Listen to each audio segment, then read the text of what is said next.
ушундай мүмкүнчүлүктөрдү жаратканга чексиз шүгүрчүлүктөрдү келтирели. Жакшы ниет, жакшы тилектерибиз менен жолугушууну баштайбыз. Айрыкча ушул Бишкек шаарында көп учурда жөө жүрөм. Аябай көп суроолор берилет. Кайталанма суроолор аябай көп. Камераны түздөп өңөрүп койгулачы дейт, камераны карап койгула. Күйөрмандарыбыз ушундай деп берип атат. Соңку мезгилдердеги Кыргызстандагы окуяларга көз карашыңыз кандай дейт? Коронавируска кандай дейсиз? Биздин жергиликтүү шайлоолор боюнча пикириңиз кандай? Коррупцияга каршы күрөшүү кандай болуп атат? Деген сыяктуу суроолор көп берилет. Мен көп жолу мындай жоопторду берип келгенмин. Соңку Кыргызстандагы түзүлгөн кырдаал бизди канааттандырбайт. Себеп көрүп атасыздар, коррупцияга каршы күрөшүү дагы, башка бир иш аракеттер дагы баары ойдогудай жүрбөй атат. Биз каалагандай эмес. Жерлердеги жолугушууларда дагы ушул сыяктуу суроолор көп. Кайсы камераны түздөп, мына эми түздүлдү. Абдан туура. Ушу байкалбай атабы сиздерге? Биздин балдар дагы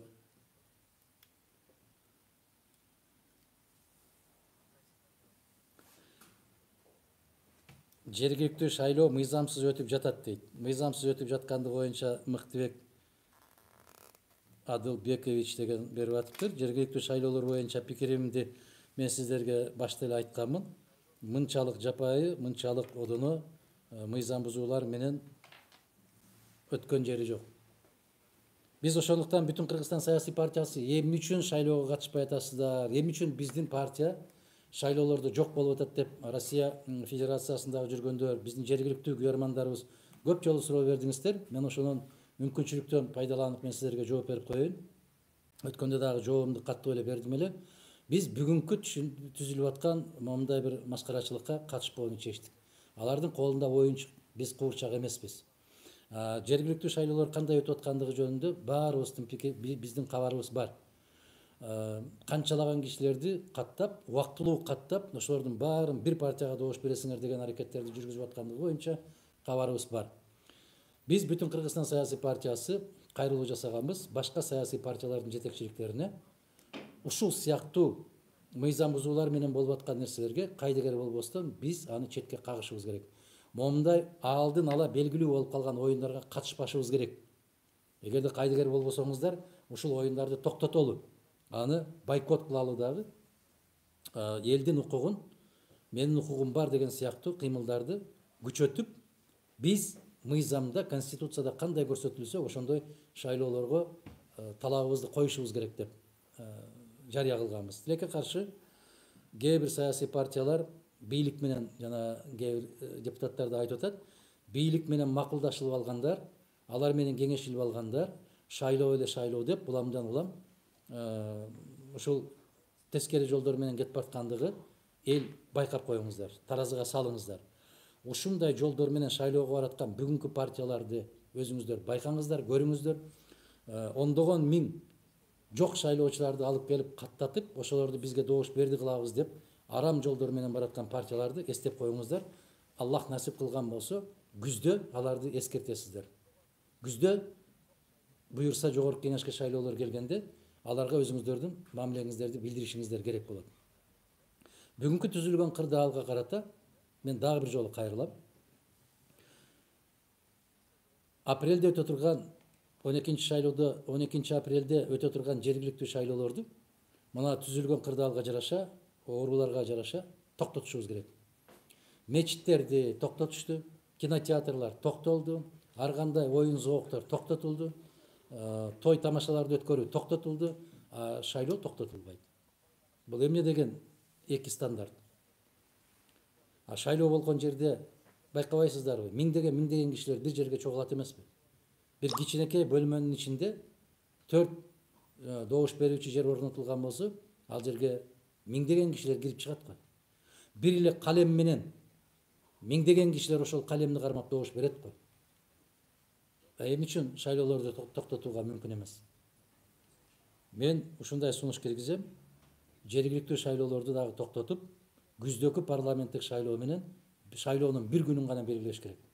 Мына Орусия Федерациясында, башка мамлекеттерде бирдиктүү шайлоо күнү деген түшүнүк пайда болгон.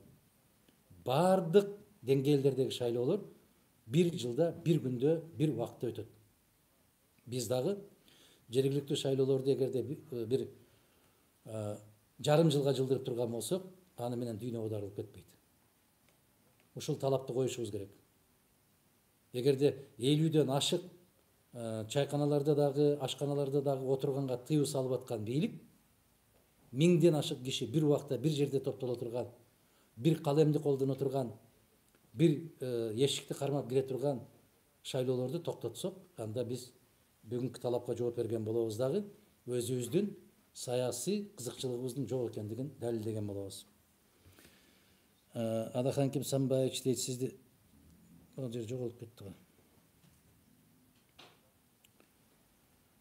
Бийликтин бир бутагына барып иштеп, сөзсүз эми баягы суроолордо бийликтин бир бутагына барбайсызбы? Мени чакырып аткан бирөө барбы ал жерде?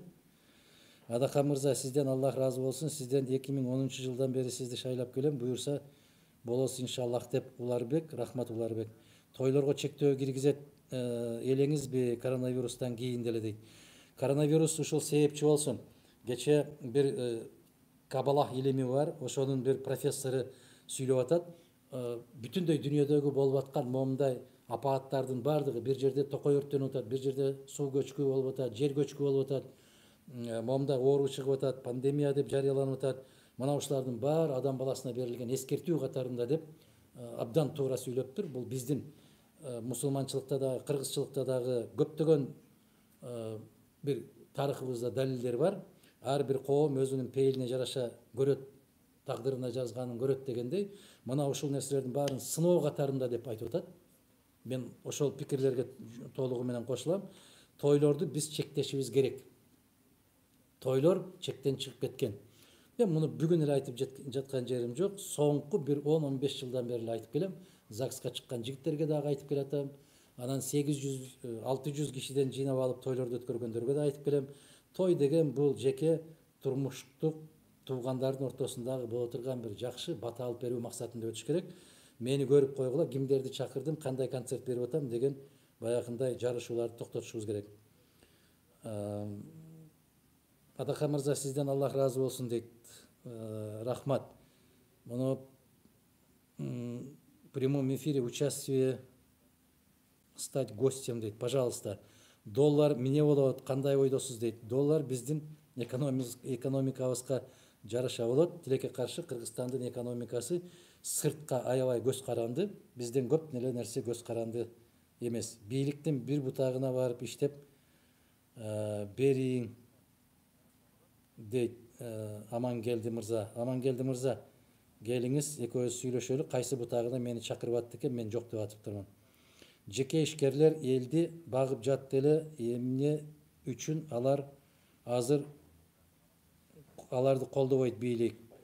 Аренда жагынан берип турса, элге жеңилдик берип турса, жумуш берип турат эле, сөзсүз окуп коюңузчу дейт. Мен сизге толугу менен кошулам. Атыңызды тилекке каршы жазбаптырсыз, Азик деп коюптурсузбу? Мен сизге кошулам. Башка мамлекеттерди көрүп атабыз. Алар салыкты дагы токтотуп турууну сунушташып атат.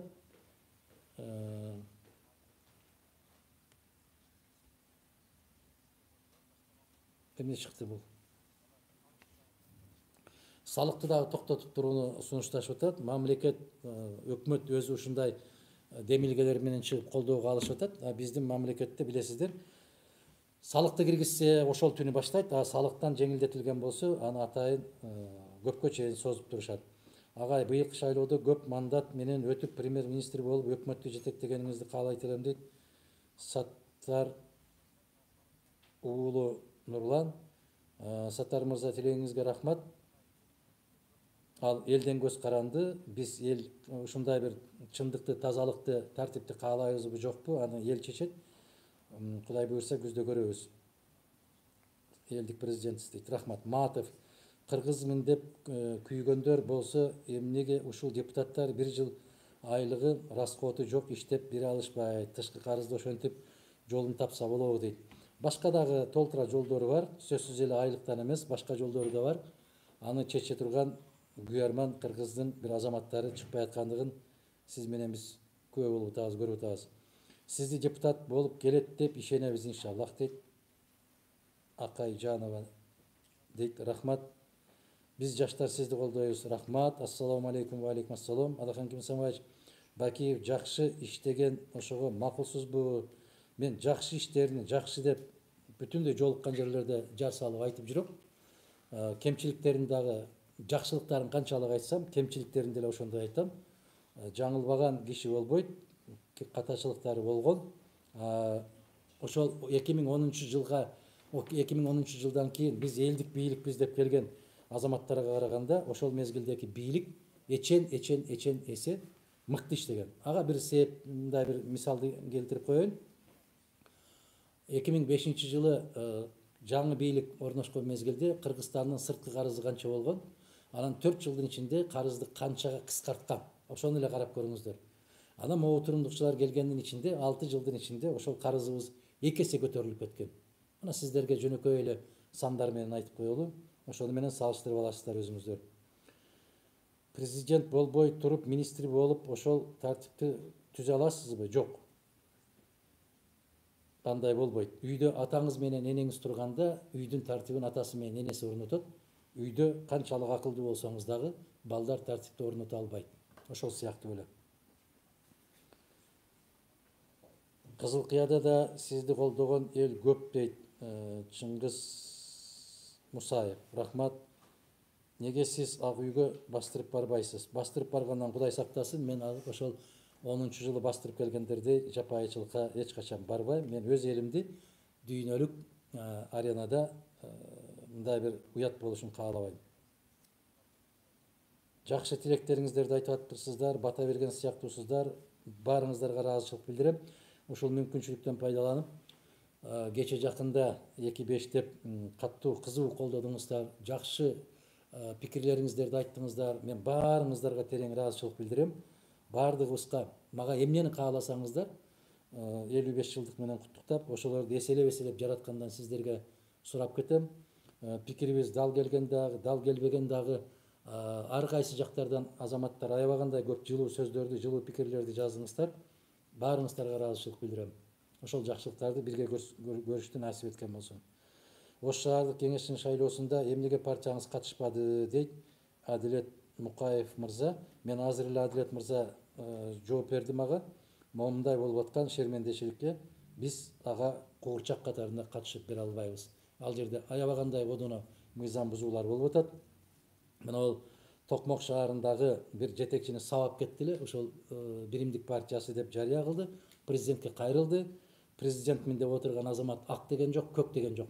Мына ушунун өзү мамлекетте эч кандай мыйзамдын жоктугу, мамлекетте менин акчам бар, мен күчтүүмүн, мен айтканым болот деген мыйзамды четке кагып койгондун белгиси ушул.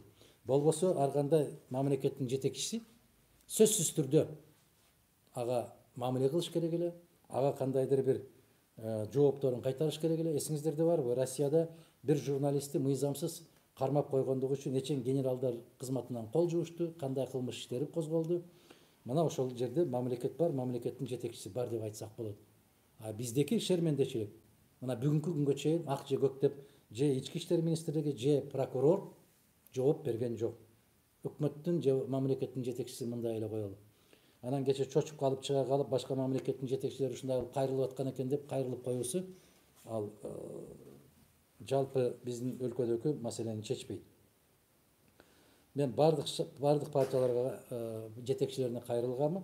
Мына ушундай шермендечиликке куурчак катарында катышуу шайлоолорду эгерде чындап мыйзамдуулукту кармайбыз деген болсок, биз өзүбүз баш болуп, андай шерменде шайлоолордон баш тартышыбыз керек. Рубль менен доллар жөнүндө айтсаңыз дейт. Рубль Россияда жүргөн 1 миллион элдин эмгегин актабай калды го дейт. Азыр эле көрүп атам, Кыргызстанда дагы сомдун куну баягы бирөө дарбаса бирдеме кошо дарбайт дегендей эле эмне себеп болуп атат Кыргызстанга ошондой кылып сомду көтөрүп салыш билбейм, түшүнбөйм. Ошол жакты карап көнүп калганбыз. Демек рубль 79 доллар 79 рубльга чыгып кеткен болсо, анда биздики дагы андан арзан болбош керек деген эле болуп аткан оюндар болсо керек. Кече ун боюнча дагы мындай бир азык түлүктөр боюнча дагы ушундай оюн чыгарышып жатпайбы? Мына ошол сыяктуу эле оюн катарында кабыл алышыбыз керек. Эми рубль көтөрүлгөндө, сомду кошо көтөргөн болсо, Россияда иштеп жүргөндөр өз эмгектерин, мээнеттерин актабай калгандыгы бул ак. 100 миңдеген кыргызстандык үй бүлөлөрдүн куржунуна катуу сокку урулуп атат. Кечээ жиберип аткан акчаңыз бүгүн эч нерсеге жарабай калып атат.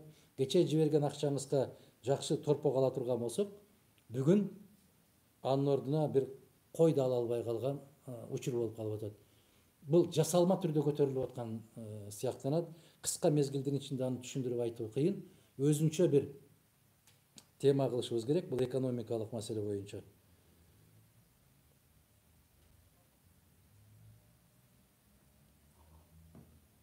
Кредитти да карап коесузбу дейт. Кудай буюрса карап кое турган күндөр келет. Кредитти карап коюп чече турган күндөр келет. Ошол күндөргө чейин аман бололу. Бүгүнкү түзүлгөн кырдаалда мен аны карап кое албайм. Себеп аны карап коюш үчүн ал маселени чече турган азамат болуш керек. Мы ждем перемен, перемен требует наши сердца, дейт Мундус. Давайте перемен будем требовать в лучшие стороны. Сиз менен пикирлеш, тилектеш болом. Жылына канча китеп окуйсуз дейт. Мен жылына эсептебейм канча китеп окуганымды. Бир эле учурда бүгүнкү күндө окуп аткан 3 китеп бар. Менимче, эгер эсептеп көргөн болсок, жалпысынан айына 5-тен 10га чейин китеп окулган болсо, эсептеп көрүңүз, бир 100ге жакын китеп окулат. Китептер дагы ар кандай болот да. Могу дагы чыгып кетти комментарий деген эме болуп кетти. Кагаз менен келген суроолорго жооп берип коелу. Ассаламу алейкум Адахан агай, биздин эртеңки күнүбүз кандай болот? Абал ушундай болуп туруп алса дейт. Кудай сактасын. Эртеңки күнүбүзгө ишенимдүү караңыз. Элибиз, жерибиз мындан дагы кыйын күндөрдөн кеткен. Мына коронавирус деген өзү менимче бул ажиотажды аябай бийликке жагымдуу болуп атат окшойт да. Мынчалык ажиотаж кылуунун кажети жок. Бардык эле өлкөлөрдө ажиотаж кылуунун кажети жок. Карап көрүңүздөр, 1,5 миллиард Кытай канча киши ошону менен уланды, канча киши каза болду, карап көрбөйсүздөрбү? Ошол учурда сасык тумоодон каза болгондор канча болуп атат? Жүрөк кармап калып канчасы каза болуп атат? Башка дарттардан канчасы каза болуп атат? Бул коронавирус дегенди көп эле андай кылып бир чочулатуунун кажети жок. Мен бир профессордун пикирин окуп калдым жана эле. Эң коркунучтуусу бул коркунуч өзү дейт. Ошондуктан коркпоңуздар. Маңдайга эмне жазган болсо ошону көрөбүз. Коронавирус жөнүндө ушундай бир ызы чуу чыгаруу менимче бийликтерге абдан бир ыңгайлуу жагдай түзүлүп калган сыяктанат. Бүгүнкү дүйнөлүк кырдаал тууралуу оюңуз кандай? Дүйнөлүк кырдаал биздин ар бирибиздин, ар бир мамлекеттин жүргүзүп аткан саясатына, пейилибизге жараша болуп атат. Мына Австралияда 3 миллион гектар токой өрттөнүп кетти. Россияда 1 миллиондон ашык гектар өрттөнүп кетти. Эчен деген жерлерди суу алып кетти. Мына ушул кайсы бир деңгээлде байкап көрсөңүздөр, туура эмес саясат жүргүзүп аткан, же болбосо жалпы адамзатка сокку ура турган баалуулуктар өзгөрүп кеткен жерлерде мына ушундай апааттар болуп атат. Биздин касиеттүү элибизди, касиеттүү жерибизди Аллах сактаган болсун. Кыргыз элинин келечеги сиз менен оңолот дейт Замира Касымалиева дейт. Рахмат эжеке тилегиңизге. Инстаграмдан берип атат, Иркутск областына келе аласызбы дейт. Буюрса мынол нерселердин баары токтогондо Иркутск областындагы биздин мекендештерибиз чакырып ошол жерде уюшулган болсоңуздар, насип кылган болсо жолугабыз буюрса. Жума намазды токтотконуна кандай карайсыз дейт. Мен азыр эле айттым, жума намазды токтотуп дагы шайлоону же болбосо мел каттоо дегендей бир иш чараларды токтотпогондугуна мен түшүнбөйм. Мен акылым жетпейт. жума намаздар менимче мен эс тарткандан берки эч бир жерде тыюу салына элек, токтой элек. Бизде ОРВИ деп грипп аябай күчөп кеткен мезгилде дагы жума намаздар токтогон эмес. Эми ушундай чечим кабыл алыптыр. Ар ким жараткандын алдында өзү жооп берет. Ушул 5 убак намазыңызды убагында окуп, жараткандан тилей берели, тилегибизди, намазыбызды токтотпойлу, окуй берели, элибизге, жерибизге тынчтыкты каалап, ар бир жерде окуган намаздарыбызды жараткан Аллах кабыл кылган болсун. Агай, университеттерде мугалимдер бир партияга иштеп жатышабы, бир партияга иштеп жатышат, буга оюңуз деп. Менден дайыма айтышат да, коррупция кайда деп. Коррупция ошол окуу жайларда.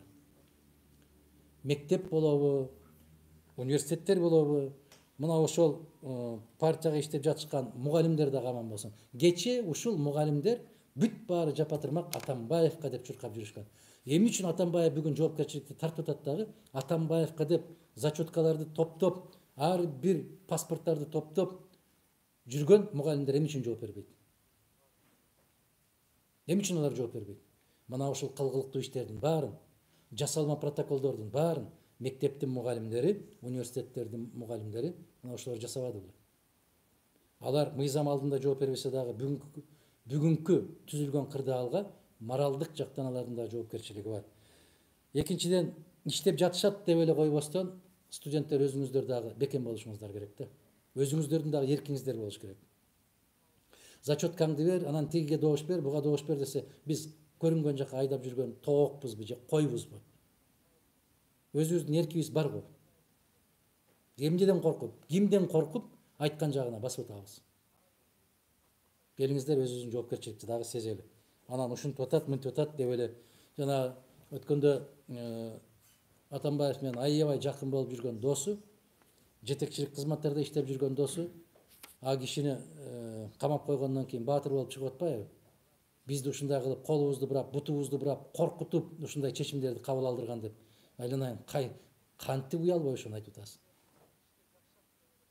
Менин досум, бул журт атасы, бул элдин атасы деп көкөлөтүп жүрбөдүң беле?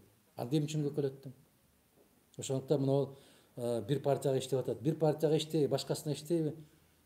Жаштар, мугалимдер, студенттер, өзүңүздөрдүн пикириңиздерде бекем болуңуздар. Президент болсоңуз, Кыргызстандын карызын канча жылда деп айта албайм. Бир гана нерсеге ишенимдүү түрдө айта алам. Кыргызстанда аябагандай катуу тартип орнойт. Тартип орногондон кийин карызы да чечилет, башка маселелер да чечилет, бүт баары өзүнүн ордуна келет. Бардык нерсе тартиптен. Партиялык билетке керектүү документтерди тапшыргам, азырга чейин дайын жок деп Тойманбетов дейт. Димаш угуп атасыңбы?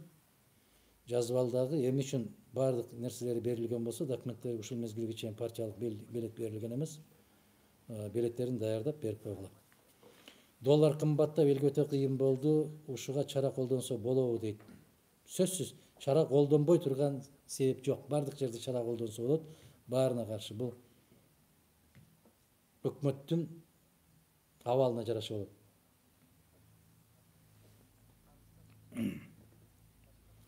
Сөздү азыраак кылып суроолорго жооп берсеңиз, Адаган Кимсанбаев, депутаттар каникулга кеткени чынбы? Ошол нерсеге кандай карайсыз дейт.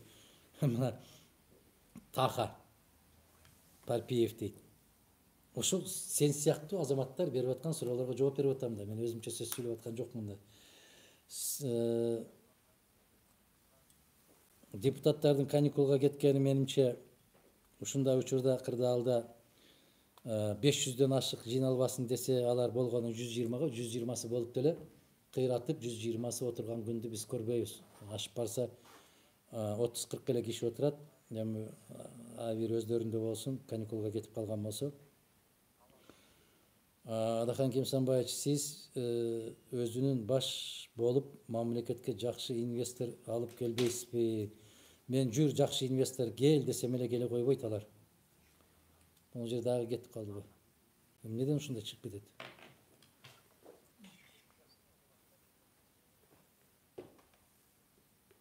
Жакшы инвестор мамлекетте тартип болмоюнча келбейт.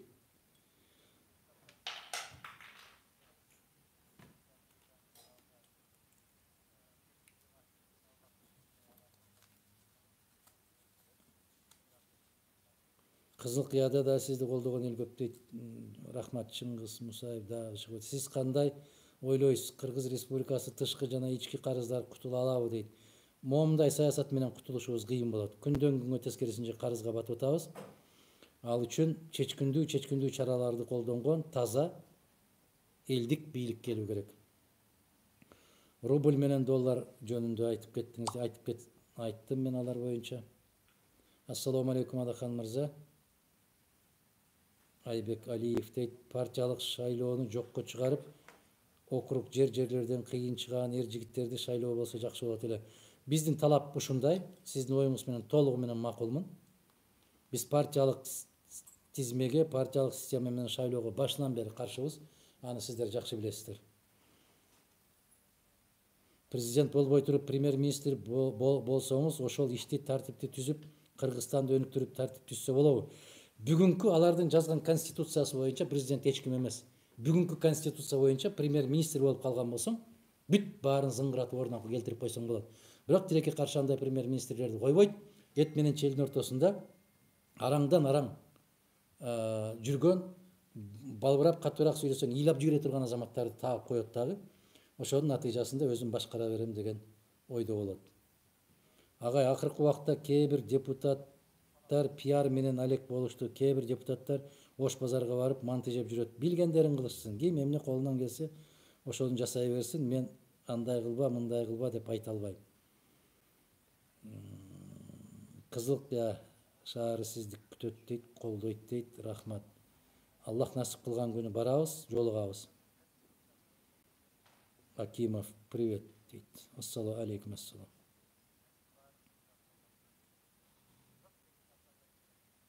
Бакиев кандай иштеген дейт. Раим Жанович, мен айтып бердим анын иштегенин.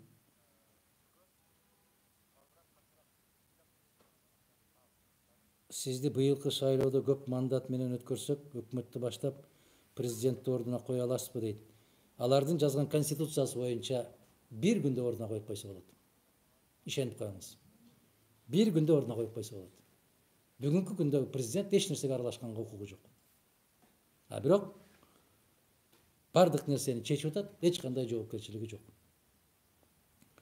Бизге азыр темирдей каттуу кармаган башчы керек, башкасы өлүп кетсин, Кудай сактасын. Уларбек мырза айтып атат. Урматтуу мекендештер, замандаштар, ушул мезгилге чейин мен айтып келдим эле. Демократия бизге жарашпайт. Жарашпайт, бөтөн чапан кийип алган өлкө, бөтөн чапан кийип алган киши катарында көрүнүп калдык деп. Мына кече коронавирус деген бале чыккандан кийин Европа аябай демократиянын туу тутунган Германия, Франция, Италия мамлекеттери эмне деген жетекчилер эмне деген кайрылуу менен жасап атат. Кытай коронавирусту жеңди, эмне үчүн? Каттуу тартип менен. Биздин жеңишибиз кыйын, эмне үчүн? Бизде демократия деп. Көрдүңүздөрбү? Мына сиздер сындап келген Мадумаровдун айткан 7-8 жыл, 10 жыл, 15 жыл баштагы айткан пикирлерин Европанын жетекчилери да бүгүн айтып, бүгүн мойнуна алып атат. Моундай башаламандык болуп аткан мезгилде демократия түк жарашпаган оокат экен деп, ушул 3 чоң мамлекеттин Франциянын жетекчилери айтып аткандан кийин эми өзүңүздөр элестетип көрүңүздөр. Мен дайым айтам го, бизде кыргызча сүйлөп айтып койгон болсо көп ишене бербейбиз дагы, сөзсүз бөтөн жактан айткан болсо туура айтып атыптыр деген анча-мынча кичине өксүктүк ооруларыбыз бар. Ош шаарды кеңешке катышасыздарбы? Жок, Элдияр мырза, мен азыр эле жооп бердим. Андай башаламандыктарга биз куурчак боло албайбыз. Баягы өзүнүн үйүнө 1,5 миңге жакын кишини каттап койгон мамлекеттик каттоо кызматынын кызматкерине чара колдондубу? Жок. Ассаламу алейкум. Кредитти да карап коюңуз. Рахмат. Адилет Исаев. Булбулсуз дейт. Сизге ден соолук каалайм дейт. Атамбаев сизди Баткенге губернатор бол дегенде сиз көнбөй койгонсузбу дейт. Мага эч ким губернатор бол деп кайрылган эмес. Эгерде ошол кезде Баткенге губернатор болуп барасызбы деген суроолорду койгон болсо, журналисттер коюп аткан, мен дайым ачык жооп берем. Эгерде ошол жердеки түзүлгөн кырдаалды чечүүгө толук кандуу укуктуу болуп барган болсоң, маселе кайсы жерде иштеп аткандыгында эмес. Биз барып тартип кандай болушун, өлкөнү же болбосо областты кандай башкаруу керек экендигин үлгү катарында көрсөтүп койгонго Кудай буйрса күчүбүз дагы, акылыбыз дагы, тажрыйбабыз дагы жетиштүү. Орусияда шайлоо илгеркидей болбойбу дейт. Орусияны эмес, Кыргызстанды сураңыздар. Мен Кыргызстандын саясатчысы катарында башка мамлекеттердегилерге баа бергеним туура эмес болуп калат. Адилет Койчиев, Адакан Кимсанбаевич, президент болуңузчу тезирээк. Сиздин Адилет мырза, ал менден көз каранды эмес. Келиңиздер, мен айтам го, 5 жыл каттуу кайнап, бир күн шайлоо күнү уктап калбай. Тескерисинче, баягы түз эфирде айтпадымбы, жооп бердим. Революция жасаганды токтотуп, революция жасай турган бир күн бар. Бул шайлоо күнү. Шайлоо күнү революция жасап коюңуздарчы. Шайлоо күнү тазалык үчүн деп биз напсибизди тыйдык. Биз Кыргызстанда таза бийликти каалайбыз. Акчага берилбейбиз, добушубузду сатпайбыз деп туруп, өзүңүздүн ички жан дүйнөңүздө революция жасап, шайлоо күнү мына ушундай алдым жуттумдардын бүтүндөй бүт баарына каршы добуш берип, таза мыкты инсандарга добуш берип койсоңуздар, ошондой революция болот, бийлик өзгөрөт. Тып-тынч. Дүйнөлүк масштабта дагы биз ошол үлгүнү көрсөтүп кое алабыз. Буюрса күздө ошондой болот деген үмүт менен жашап атабыз.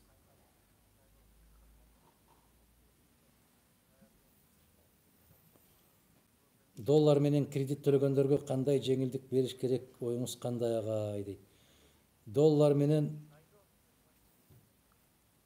кредит төлөгөндөргө аябай оор болду. Менимче бүгүн баягы чаң тополоңдордун баары бүтөт дагы бир жуманын ичинде ордуна келет го дейм. Көтөрүлгөндө тез көтөрүлөт дагы 4 сом, 5 сомдон кошулуп, а түшкөндө 15 тыйындан 20 тыйындан түшүп отуруп ушундай кылып тажатат го деп корком. Бирок эмне кылабыз? Ошол үчүн өкмөт бар. Өкмөт өзүнүн программасын иштеп чыгыш керек. Башка мамлекеттерде иштелип чыкты. Францияда кандай жеңилдиктер берилип атат, Германияда кандай жеңилдиктер берилип атат. Ошолорду карап, алардын тажрыйбасынан үйрөнүп, мына ошондой жеңилдиктерге барышы керек. Болбосо, ансыз дагы жумушсуз болгон элибиз 50-дөн, 100-дөн, 200-дөн жумуш менен камсыз кылып аткан ишкерлерибизге аябай катуу сокку урулат. Бул жагын сөзсүз эске алышыбыз керек. Багай президент болуп калсаңыз, каралар, чорныйларга кандай чара көрөт элеңиз? Эч кандай чара көрүштүн кереги жок. Мыйзамды каккан казыктай иштетип койгон болсоң, кара, кызыл, сары, көк деген түшүнүк калбайт. Бизде мыйзам деген түшүнүк калат. Агай, сиз менен кандай байланышсак болот? Ушундай эле байланышсаңыз болот. Эгерде келип жолуккуңуз келген болсо, биздин партиянын офиси бар. Бишкек шаарында, Турусбеков көчөсү 109.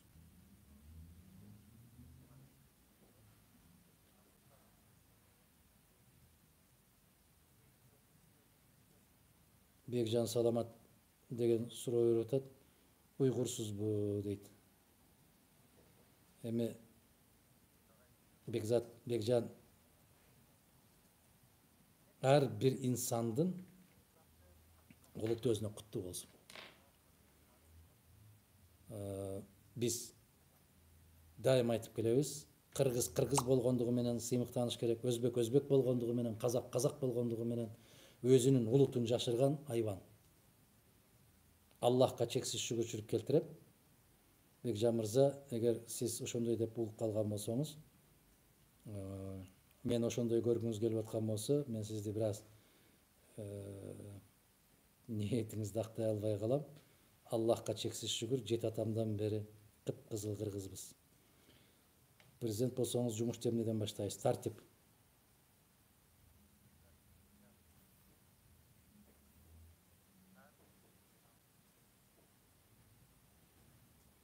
Ипотеканы доллар менен алгандарга жеңилдик болушу мүмкүнбү? Аны өкмөт жооп бериш керек, өкмөт чечиш керек. Мен болот же болбойт деп калп айта албайм. Алардын иши. Өзгөнгө качан келесиз? Шайлоого катышасызбы быйыл дейт. Калмурзаев Шеки дейби?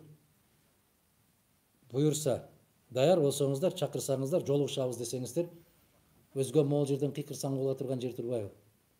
Хабаровскийге чакыруулар бар, Владивостокко чакыруулар бар. Чакырган жерден калбайм деп айтып жүрөм. Чакырсаңыздар барабыз. Ансыз деле барып келип атабыз, жолугуп атабыз, сүйлөшүп атабыз. Эгерде өзүнчө жолугушабыз десеңиздер, чакырыңыздар, мен даярмын.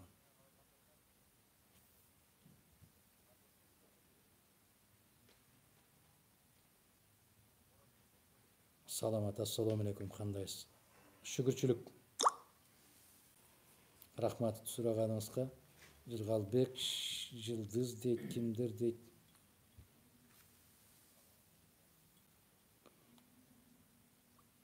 Мен сизди президент катары көргүм келет. Рахмат. Лейлек, сизди колдойбуз. Рахмат. Участие в прямом эфире. Отправить запрос. Бабановдун президент болушуна кандай карайсыз? Ал эмне президенттикке коюп атыптырбы? Менимче президенттик эмес, бүтүндөй саясаттан кеттим деп жарыя салган. Быйыл чече турган шайлоо болот. Сизди колдоп беребиз дейт Сабиров. Рахмат. Адахан Кимсанбаевич, кыргыз жаштары мектепти же университетти бүтүшкөндө мигрант деген аттестат же диплом алып жатат. Сиз ушул нерсе өзгөрүүсүнө ишенесизби? Ишенем. Бир акылманды көп мисал келтирип келем да. Бактылуу жашоону көпкө чейин күтөбүзбү десе, көпкө чейин, күтсөңөр көпкө чейин деген. Сиз ушундай болушуна ишенесизби деп отурган болсок, анда болбойт. Ал үчүн күрөшүшүбүз керек. Билимибизге жараша иштей алабызбы дейт, иштей алабыз. Мадумаров кыска мезгилдин ичинде вице-премьер болуп турганда, мына Россияда жүргөн жогорку билим алган кишилердин баардыгы Кыргызстандагы бүткөн аттестаттары, дипломдору менен ошол жерде иштөө жөнүндө чечимге кол койгон дагы ушул Мадумаровдун чечими. Муну дагы көпчүлүк айтпай келатат. Жакында гана айтып башташты. Ошого дагы шүгүрчүлүк келтирели. Ысык көлгө эмне көп келбейсиз? Ысык көлгө чакырсаңыздар, Нурболот мырза, барабыз. Жакында буюрса Тоң районунда бир жолугушууларды даярдап атабыз дегендей сөз укканмын. Насип кылса барып калабыз.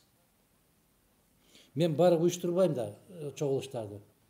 Мен машина менен ташып, акча берип, тыйын берип, тамак асып чакырбайм да. Эгерде ушу сүйлөшүүгө даярбыз деп жыйналган болсоңуздар, чакырыңыздар, барабыз. Кыргыз эли сизди колдойт. Рахмат. Сураныч, кайсы номерге жазсак болот дейт. Жигиттер жооп бериңиздер, кайсы номерге жазса болоруну. Рыскелди Момбеков менен дом болууга кандай карайсыз? Дом болууга деген эмне деген бул? Дом болууга дегенди түшүнбөй койдум. Канат Көчкөнбаев берген экен. Сураныч, кошул дегендерге кошулбай эле коюңуз, таза бойдон калыңыз. Кошулабыз дегендерге чуркап барган жерибиз жок. Кошулабыз дегендер менен сүйлөшөбүз. Чакыргыла бүтүн KG Россия дейт. Ассаламу алейкум, сиз президент болсоңуз, Садыр Жапаровду чыгарып премьер кылса болобу? Аны эл чечет. Адахан мырза, будьте моим собутыльником дейт. Убасиза мырза, я вам рекомендую не то что искать собутыльника, самому прекратить пить. До добра не доведет. Сооронбай кандай иштеп жатат сиздин оюңуз? Анын иштеп аткан ишин көргөн жерим жок. Жүрөт күн өткөн эсептеп. Ассаламу алейкум. Адахан партиясы менин мессенджерден жазган катымды такыр окубай койдуңуз. Окуп атпаймынбы? Абдурасул мырза? Мына ассаламу алейкум деп мына кайрылып турсуз, окудум. Эгер өтүп кетип бараткан болсо, сиз жалгыз эмессиз. Миңдеген кишилер көрүп атат. Ушунчалык тездик менен өтүп атат. Мен кармап калган жердин баарын окуп атам. Мен суроолорду тандап окубайм. Адахан Кимсанбаевич, бүгүнкү болуп жаткан кырдаал боюнча сиздин оюңуз? Маска жок, дарылар кымбаттап жатат, өкмөт иштеп жатасызбы дейт, же анысы жок дейт. Өзүңүз баа бериптирсиз, өзүңүз жооп бериптирсиз. Бишкектен жолугушуу уюштурсаңыз барабыз дейт. Мен уюштурбайм, өзүңүздөр уюштургула, мени чакыргыла, барам. Студенттер деле уюштуруп атпайбы? Китеп сүйүүчүлөр уюштуруп атат. 11-класстын, 10-класстын балдары, кыздары келип жолугушуу уюштурушуп атат. Уюштуруңуздар, барам. Мен айтпадымбы, жанагындай кылып уюштурбайм мен. Аш той тамаша өткөрүп, улак чаптырып же артисттерди ырдатып. Миграцияны жоюу үчүн өкмөт кандай кадамдарга баруу керек? Жумуш ордун түзүү керек. Миграциянын бирден бир маселеси жумуш жок. Шыкмаматов менен чогуу шайлоого барасызбы? Шыкмаматов менен барайын деген ой бар бекен? Биз бир кишиге эмес, бүтүндөй баарын айтканбыз. Биздин баалуулуктарыбызды, биздин программабызды тең бөлүшөм деген болсо, ушул үчүн күрөшөм деген азаматтар болсо, эшигибиз ачык деп. Кудайга чексиз шүгүрчүлүк келтирип айтам. Күнү курук эмес, эшигибизге дайым кирип келип аткан азаматтар көп. Биз сиз менен барабыз, сиз менен кошо күрөшкө чыгабыз деген азаматтар аябай көп. Көчөрбаев Бабановдун акылы президенттикке ылайыктуу эмес дейт. Билбейм, мен андай баа бере албайм. Чыңгыз Мусаев мырза Көчөрбаевка жооп бериптир. Парламенттик шайлоого катышасызбы? Кудай кааласа катышабыз. Нуржигит Кадырбековду партияңызга чакырбайсызбы? Жок, мен эч кимди чакырбайм. Биздин программабыз, көз карашыбыз, ой пикирибиз ачыктан ачык жарыяланган. Кимдер ушул пикирлерди бөлүшкөн болсо, мына биз айтып атпаймынбы, эшигибиз Кудайга шүгүр күн сайын ачык, күн сайын эчен кишилер келип, ишенсеңиздер 80ге жакындап калган абышкаларыбыз дагы, энелерибиз дагы келип партияга мүчө болуп, партиялык билеттерин алып кетишип атат. Биздин эшигибиз ачык. Баткендеги талаш жер боюнча айтып кеттиңиз. Айта берип бул жерде тил тешилди. Ассаламу алейкум. Кандайсыз ага? Азыркы учурдагы шайлоого көз караштарыңыз кандай? Абдан туура эмес, ошондуктан биз шайлоого катышпай атабыз. Сыймык Бекмамбетов мырза, мен жооп бердим. Момундай башаламандык болуп аткан шайлоолорго катышпай койгондугубуз, аны четке кагуубуздун өзү биздин мамилебизди билдирет.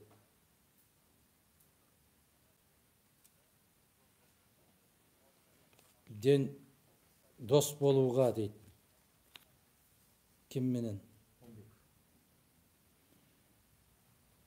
Мен бирөө менен дос болоюн деп артынан издеп барбайм. Досторду негизи өзү Кудай кошкон Куда болот дейт. Достор дагы ошондой болот. Кайсы бир жолдордун, бир өмүрдүн бир кобуш кыйыштарында табышып калат, биригип калат, дос болуп калат. Атайын баланчы менен дос болоюн деп барып дос болбойт.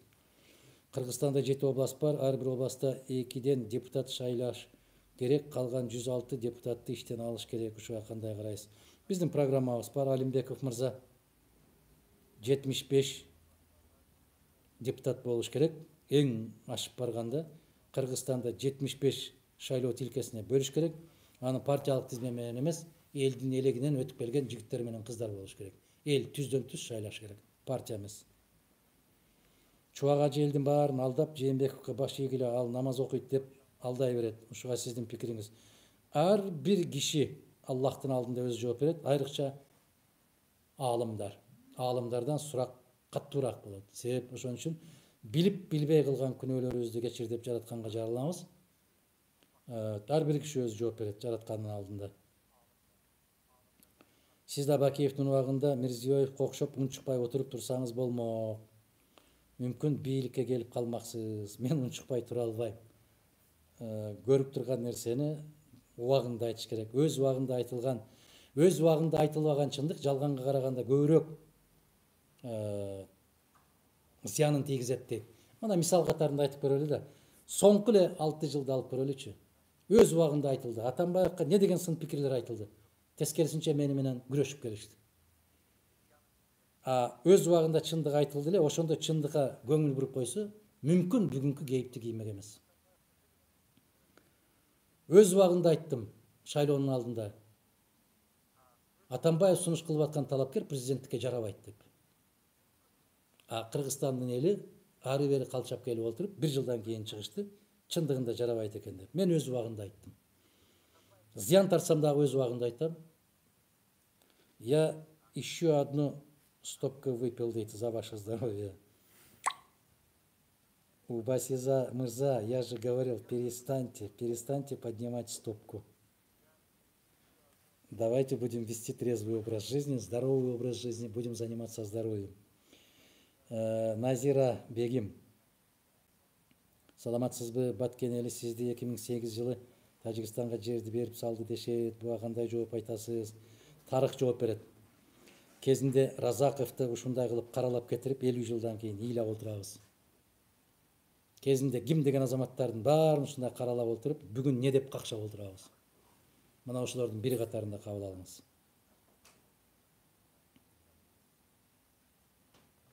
Кандай кылып таза шайлоо өткөрсөк болот?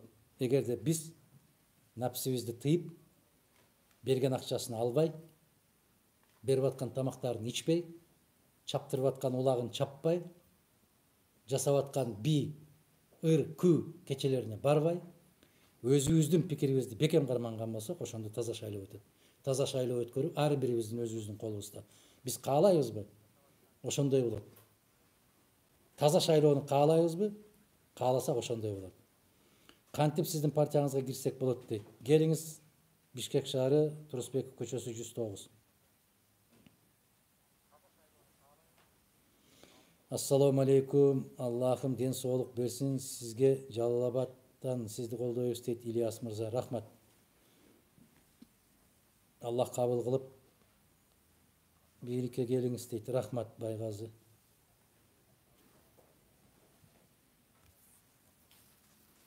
Ассаламу алейкум, Адакин Гүсенбаевич. Мамлекетибиз, биз жаштар келечекке кандай идеология менен жашашыбыз керек? Жаштарга мен дайым жолукканда айтып келем.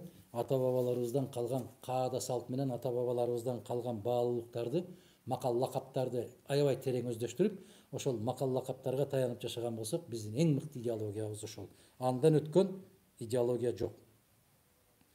Инстаграмдан берип атат, КЛДП партиясы бийликчилби дейт. Бийликчил болбой эмне болсун? Айтышып атпайбы? Менден андай кабарым жок экен. Кээ бир азаматтар айтып атпайбы? Ошол бийликтин атайын түзгөн партиясы. Мен ошол бийликчил деп айтып аткан азаматтардын пикирине толук кошулам. Баягы айтпадымбы? 3 эле баласы бар. 3 баласыны башка партияга бөлүп коюп, бирок бардыгынын атасы дагы энеси дагы бир.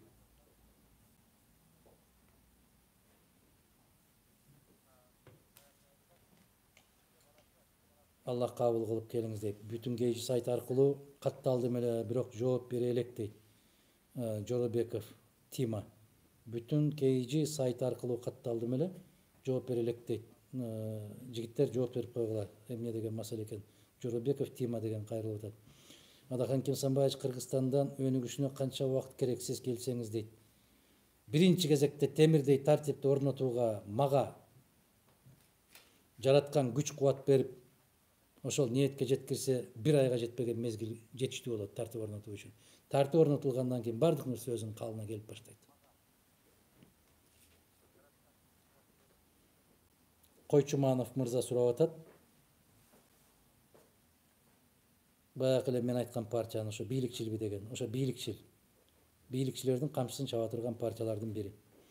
Ассаламу алейкум агай. Кыргыз мамлекетин Кытайсыз элестете аласызбы? Улутту мамлекетти сактап калганга эркиңиз жетеби? Сиз кыргыз элинин акыркы үмүтүсүз деп КХ 801 дейт. Атын айтпасаң да капа болобу же билбейм кандай. Кытай мамлекетсиз элестете алам. Мамлекетти, улутту сактап калууга күчүм жетпесе, акылым жетпесе, эрким жетпесе, мен ага умтулбайт элем. Мен аргасыздан ушундай күрөшкө чыгып атам. Менин балдарым менен неберелерим, чеберелерим бөтөн бирөөнүн колун карабасын деп чыгып атам. Бардык кыйынчылыктарга чыдап, тишимдин кирин соруп жүрүп, ушул күрөштү улантып атам мен. Урмат Эркин Сариев дейт. Урматтуу Адакан Гүсенбаевич, сиз президент болсоз, конституцияны өзгөртөсүзбү? Кайсы статьяларды өзгөртүш керек дейт. Кыргызстандын конституциясына караганда биринчи кезекте адамды өзгөртүшүбүз керек. Конституциянын кайсы жерин өзгөртүү керек дегениңиздерге жооп берип коеюн мен. Кыргызстанда президенттик бийликти орнотуу керек. Президенттик бийликти орнотуу керек. Ошол президент бардык маселелерге жеке керт башы менен жооп берүү керек. Кыргызстанда өкмөт дегенди жоюу керек. Президент өзү жооп бериш керек. 11 министрликтен турган кичинекей ыкчам өкмөт керек, өкмөттүн башында эл тарабынан шайланган президент болушу керек.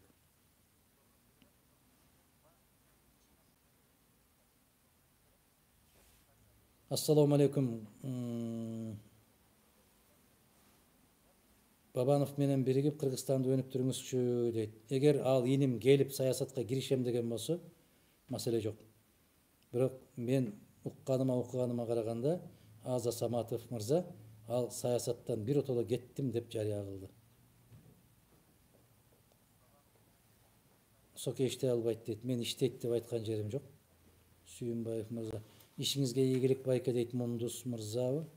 Атамбаевке кандай баа бересиз дейт. Кезинде баа бергенмин. Азыр ал киши тордун ар жагында жаткандан кийин баа бергеним туура эмес болот. Мен ар бир президентке, жетекчиге камчысынан кан тамып, же болбосо айткан дегеним деген болот деп күчүндө турган мезгилде бааларын берип койгон. Карасаңыздар, ошол 2008, 2009, 10 жылдарындагы мезгилдерди өзүнчө деп коюңуздар да, 2010 жылдардагы карап көрүңүздөр. 2005 жылдагы, 1995 жылдардагы президенттерге, Акаевка, Бакиевке, Отунбаевга, Атамбаевка, Жээнбековке не деген бааларды берген, ошолордун баары сакталуу. Карап көрсөңүздөр окуйсуздар. Бүгүнкү күндө мен баа бербейм Атамбаевга. Ал баатырдык эмес. Менден башкалардын баары баа берип атат, кече чогуу чай ичип жүргөндөр. Таза шайлоо болушуна көзүңүз жетеби, Өмүрбек мырза сурап атат. Эгер сиз мен кошунаңыз, досуңуз кааласак, жетет.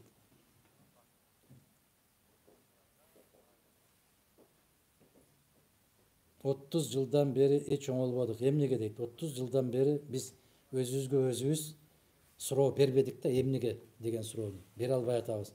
Эмнеге? Себеп ушундай чабал, ушундай алсыз, ушундай сабатсыз бийликти колдоп келатканыбыздын кесепетинен ушундай болуп атат. Кече Москва районунда, Чүй областынын Москва районундагы болгон жолугушууда айттым мен. Каалайбызбы таза бийликтин келишин? Келиңиз, биз өзүбүз таза бололу.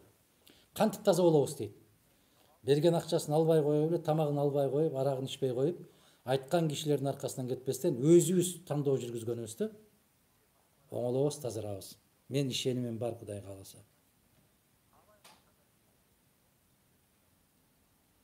Баткенде жер боюнча айтып кетиңиз дейт. Мен айтпаган суроолор калган жок, жооп бербеген суроо калган жок. Мында болбосо кийинкилеринде, алдыңкыларында ошолорду эле ачып көрүңүз. Бир эле сөздү бир 30-40 жолу кайталай бергенден пайда жокко дейм. Мына ошол Баткен боюнча тополоң көтөргөндөрдүн башчысы бирөөсү кетти кызматтан. Жараткан насип кылган болсо күндөр келет, ошолордун баары жооп берет. Ушул ушактарды кандай кылып чыгарды, эмне максатта чыгарышты? Баарына жооп берет. А менин колумда бардык документтер бар.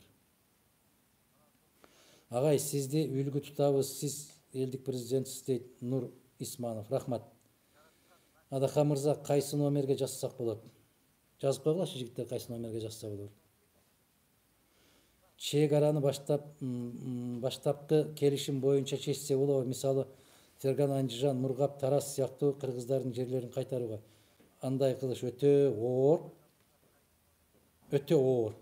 Себеп көптөгөн келишимдерге тилекке каршы ошол кездеги президент кол коюп кетип калганда. Сизди эмне үчүн бийликке алып келишпейт дейт. Чекесине чыккан чыйкан болушунан коркот. Алардын жеп атканын жедирбей коет деп коркот. Алардын алып атканын алдырбай коет деп коркойт. Бийлик эле эмес, кээ бир жанында жүргөн азаматтар да бираз чочулап турушат. Ассаламу алейкум. Шаардык кеңештерге жана жергиликтүү кеңештерге бүтүн Кыргызстан партиясы шайлоого катышабы дейт.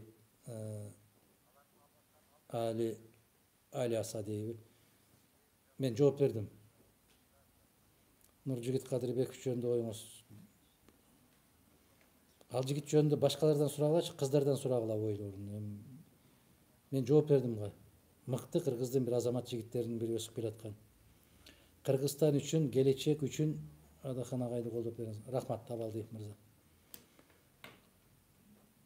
Адахан Кимсанбаев, саламатсызбы? Биз азыр Россия менен Казакстандын чек арасында 120 мекенибизге кайтып бара албай 17 марттан бери турабыз. Кандай жардам бере аласыз? Сураныч.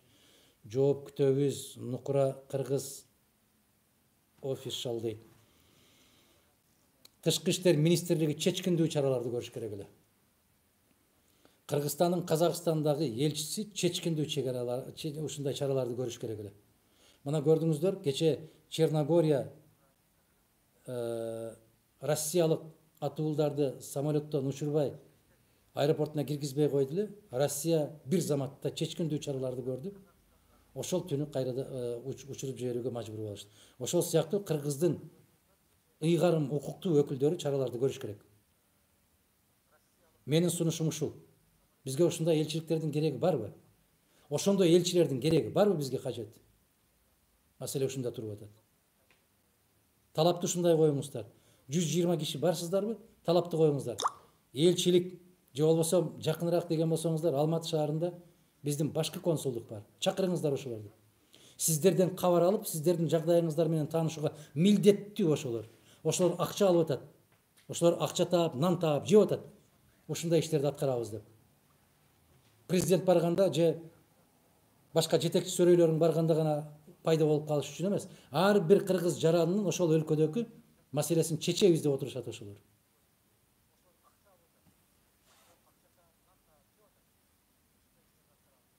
Райым Матраимовке көз карашыңыз дейт. Толтура көз караштарымды айттым мен. Адахан Кимсанбаевич Акаев менен байланышып турасызбы? Жок. Алымбек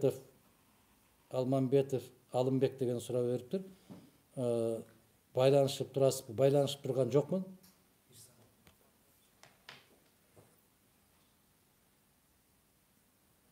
Кече ушул жерде Бишкекте уулу Айдарга Куран окутушту. Ушул жергиликтүү ошол Аскар Акаевич менен чогуу иштешкен пикирлеш азаматтары бардым, бата кылдык, Куран окудук. Андан башка бир байланышым жок. Тойлоруна же башка жактарына барып, же телефон менен сүйлөшүп турган жерим жок.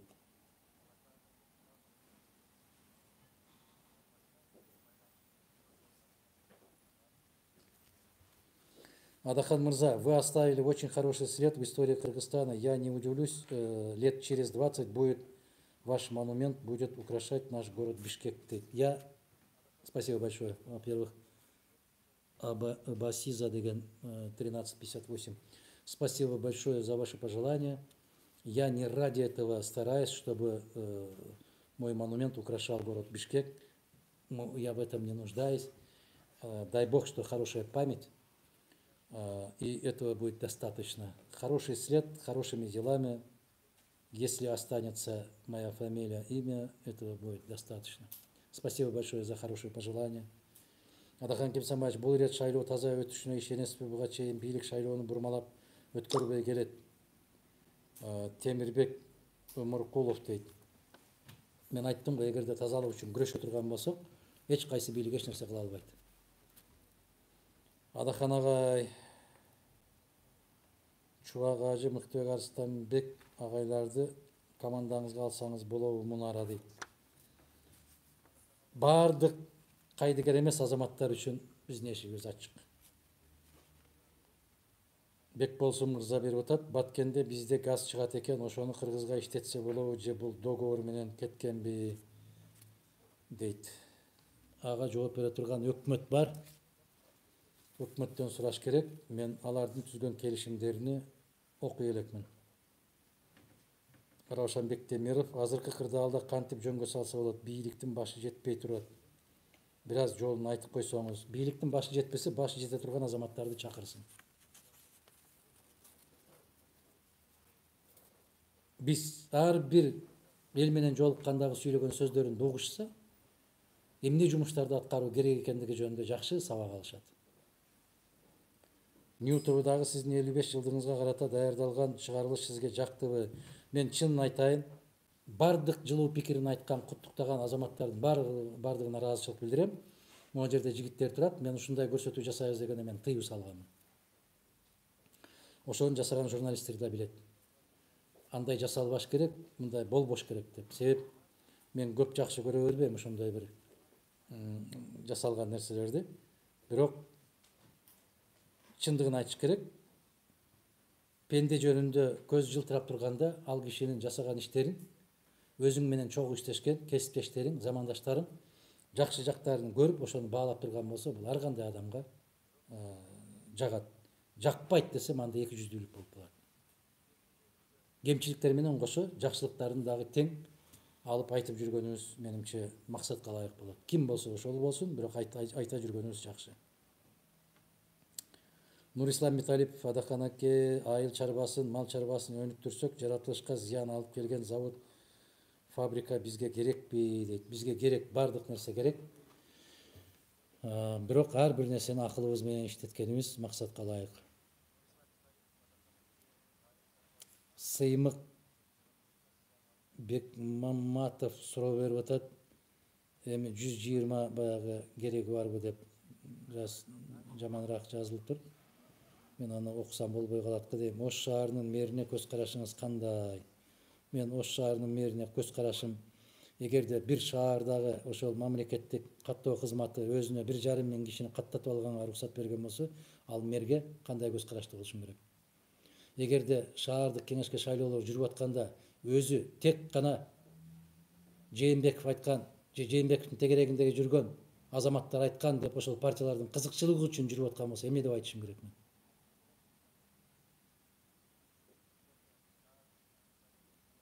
Жүрбөдү эле Ош шаарында дагы бир мэр. Атамбаевка ким каршы чыкса аны Кудай урсун деп. Ошону ойлонушубуз керек да, биз бүгүн ушундайбыз, эртең эмне болобуз дешибиз керек. Түбөлүктүү ал жерде калбайсың го. Ассаламу алейкум. Каркыра жайлоосун казактарга бергенде эмне үчүн колдоп бергенсиз дейт. Каркыра жайлоосу Кыргызстандын өзүндө. Эгерде кетти деген азаматтар болгон болсо, алардын тилектери таш капсын. Бердигулов деген киши бериптир. Түшүнбөгөндөн ушундай суроолор бериле берет. Эгерде иликтеп келген болсо, ал таптакыр башкача болуп чыгат. Кыргызстанда каралаган жетекчилердин бүт баарынын көздөр өтүп кеткенден кийин гана көтөрүп чыгышып атат. Ушундай болгон, жала жабылган, калп айтылган деп. Менин үмүтүм бар, Кудай буйрса, Мадумаровдун көзү тирүү кезинде биздин элибиздин аң сезими, акыл эси, сабаттуулугу жетиштүү болот дагы, чын төгүнүн өзү билип алат деген. Мына ошондой туура эмес тескери маалыматтарды чыгаргандардын этеги бир жерге жетип кеткен жок. Ар бири өзүнүн пейилине жараша жазаларын алышып атат. Россия колдогон мамлекеттин бирөөсү дагы өнүкпөй жатат. Ошого көз карашыңыз, кийин келсеңиз, ошону эске алсаңыз жакшы болот дейт. Байгазы, сөзсүз түрдө жалгыз эле Россия эмес, биз мамиле куруп аткан бардык мамлекеттер менен көз карашыбызды бир сыйрадан кайрадан текшерип чыгабыз. Жорокулов, коронавирус жөнүндө дейт. Номерин жазгыла дейт, жазып койгула жигиттер. Шайлоо боюнча айтып берсеңиз кандай өтөт сиздин оюңуз? Мен айттым. Можубаев деген мырза берип атат. Мен айттым, биз кандай шайлоо өткөрүүнү кааласак, ошондой өтөт. Таза өткөрүүнү кааласак, таза өтөт. Эгерде жеген каражатыбыз, акчабызга же болбосо алып алган, ичип алган тамагыбызга жараша кеткен болсо, шайлоо ошондой өтөт. Өтүп алгандар мына кийин өзүңөр анан шылдыңдайсың ар кайра, 120 момундай, 120 тигиндей деп. Аларды башка элден келип шайлап берген жок да, өзүбүз шайладык да.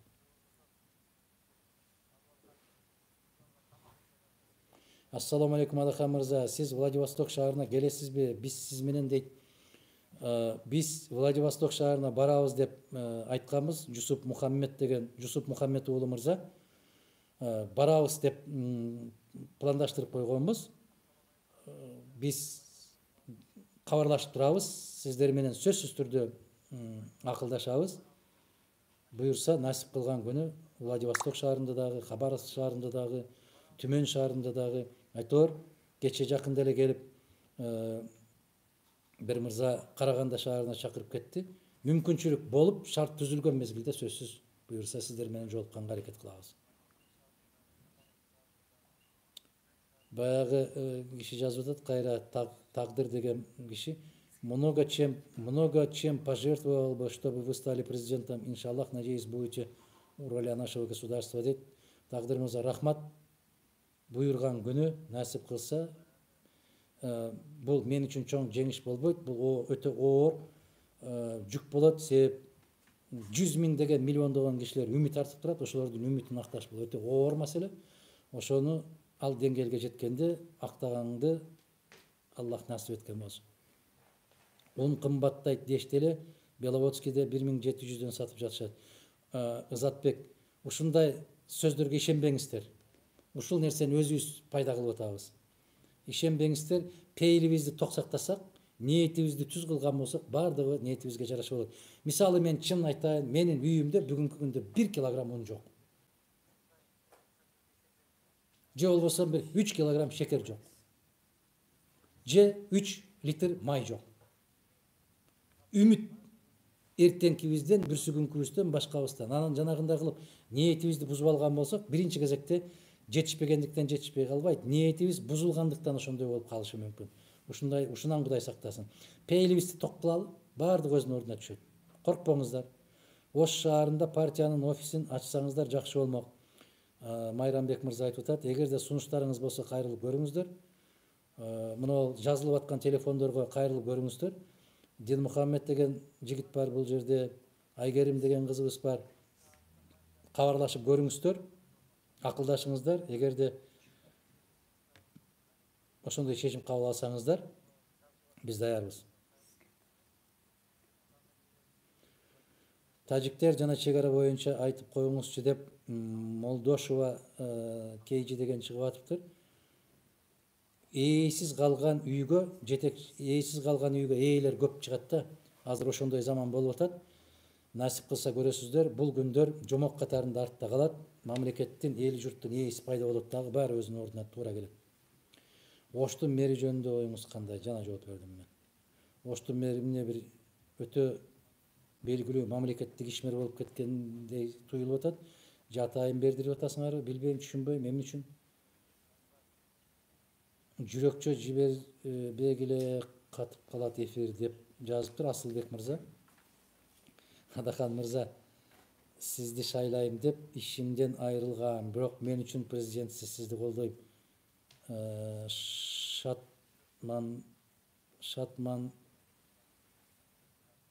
Шатман Бедияров дейт. Рахмат, Шатман мырза. Ар бирибиздин ырыскыбызды жараткан берет. Кудай буйрса, бир эшик жабылса, 10 эшик ачылат дейт. Бир жерден жумуштан кетсеңиз, Кудай буйрса, сизди 10 жерден жумуш күтүп тургандыр. Бирок өзүңүздүн ишенимиңизди бербегендигиңиз үчүн ыраазычылык билдирем.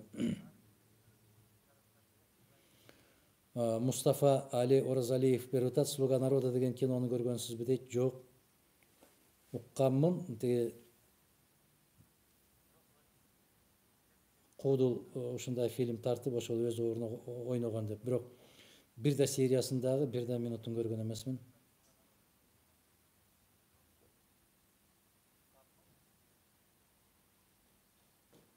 Саламатсызбы Адахан мырза, коронавирус Кыргызстанга кирүүсү боюнча ким жооптуу дейт. Жооптуу кишилер бар, өздөрү билишет кимдер жооптуу экенин. Бирок менимче бул кече Умрадан келген сузактагы биздин жердештерибизге чейин эле болгон сыяктанат. Мен ошондой ой кетирем. Анан бир шылтоо табыш керек болгон. Шылтоону Умрадан келгендерге жаба салгандай эле туюлуп турат. Туура эмес ойлогон болсом, жараткан Аллах өзү кечирген болсун. Бирок менин туюмум да ушундай. Ага чейин деле мына ошол жердин очогу болуп аткан Германиядан, Европа өлкөлөрүнөн, Кытайдан нечендеген атуулар келип кирип атат. Кытайдан чек ара жабылып элек мезгилде канча товарлар өтүп атты. Ошондуктан бул да болсо жанакы Умрадан келгендерге байлап койгондугу айбир алып келбейт.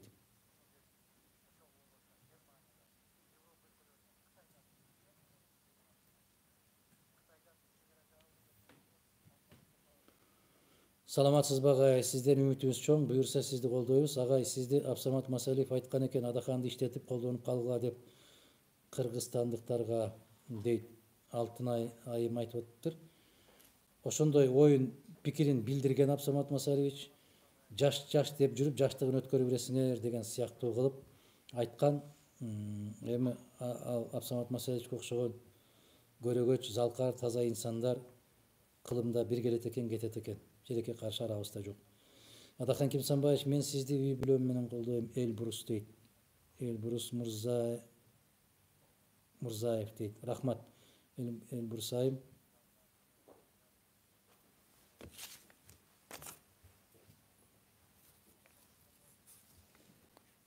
Жүрөгүмдү өйгөн бир суроо.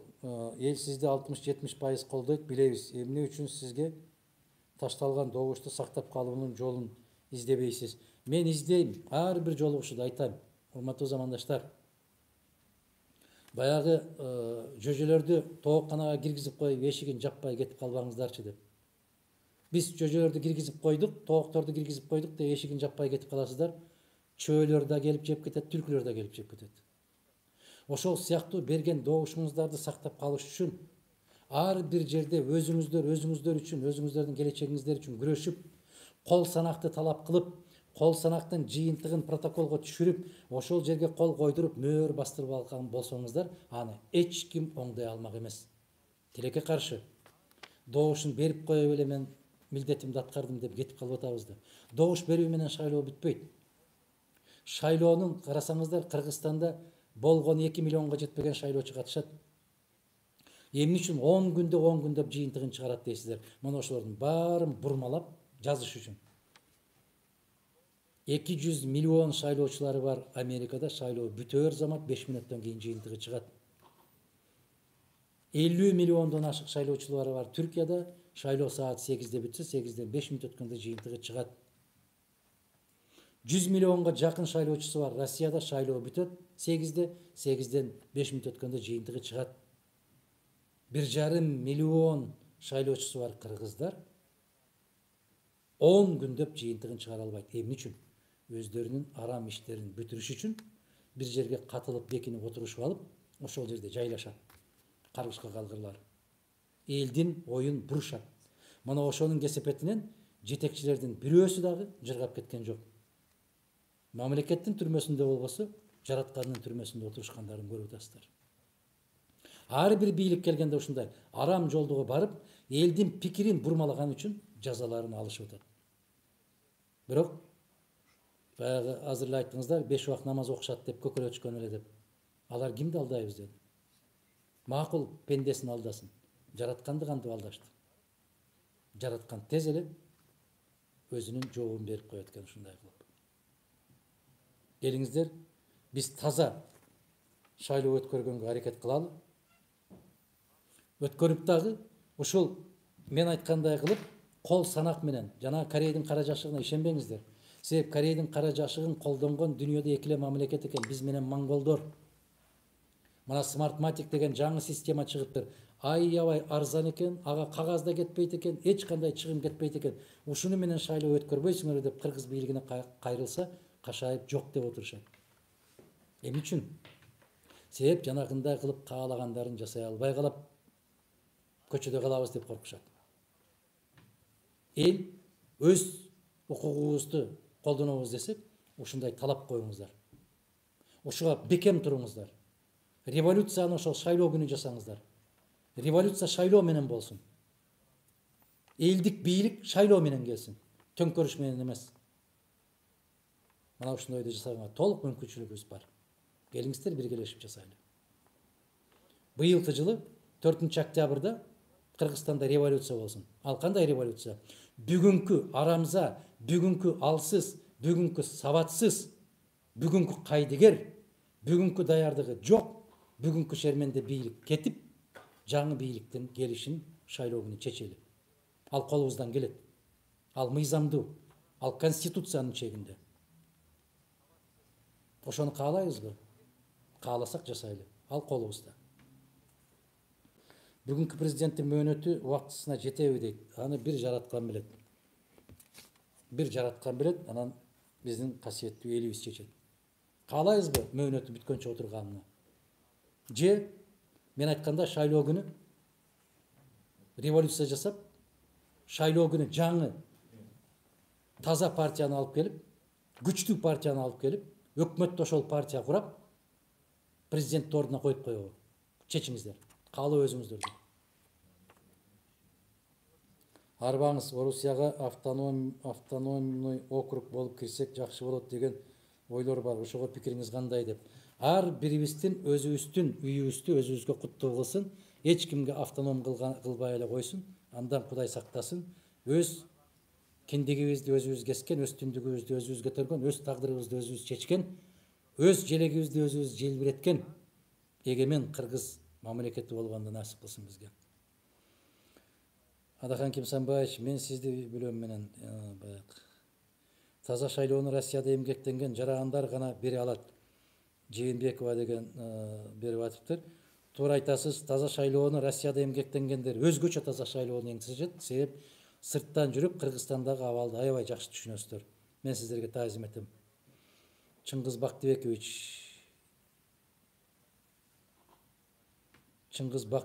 дейт. Түшүнбөдүм сурооңузга. Типа өзүңүздү өзүңүздү чакырсынбы дейт. Чакырыңыздар. Чакырган жерге барам, чакырбаган жерге барбайм. Биздин семья сизди колдоп жүрүшөт. Биз Нокен районунанбыз. Биз сизди Симфония дейт. Симфония 18. Рахмат. Үйү жок карапайым калктын жашоосуна болгон көз карашыңыз. Ар бир адам эмес, жаныбардын дагы үйсүз калганын каалабайм. Чымчыктын дагы уясыз калганын каалабайм. Ар бирибиздин үстүбүздө тамыбыз, астыбызда тамыбыз, үстүбүздө чатырыбыз болушу керек. Ассаламу алейкум. Шайлоо качан болот экен? Москвадан кантип шайласак? Ийгилик мырза, Москвада мен макул эмесмин, менин укугум бар деген жарандык кыймылдар бар. Ошол жерге чыксаңыз бүтүндөй баарын түшүндүрүп айтып берет. Мен Москва шаарында эң көп болуп, жолугушуп, баардыгын ийне жибине чейин айтып түшүндүрүп бергем. Кайрылсаңыздар, же болбосо мынол ачык калыс маалымат агенттигин бассаңыз, АКМ пресс деп. Мына ошол жерде мен берген жоопторумда жоопту табасыз. Шатман Бедияров, азаматсыз сиздей болуп эч нерсеге карабай шайлаганда өтмөк дейт. Туура айтасыз Шатман мырза.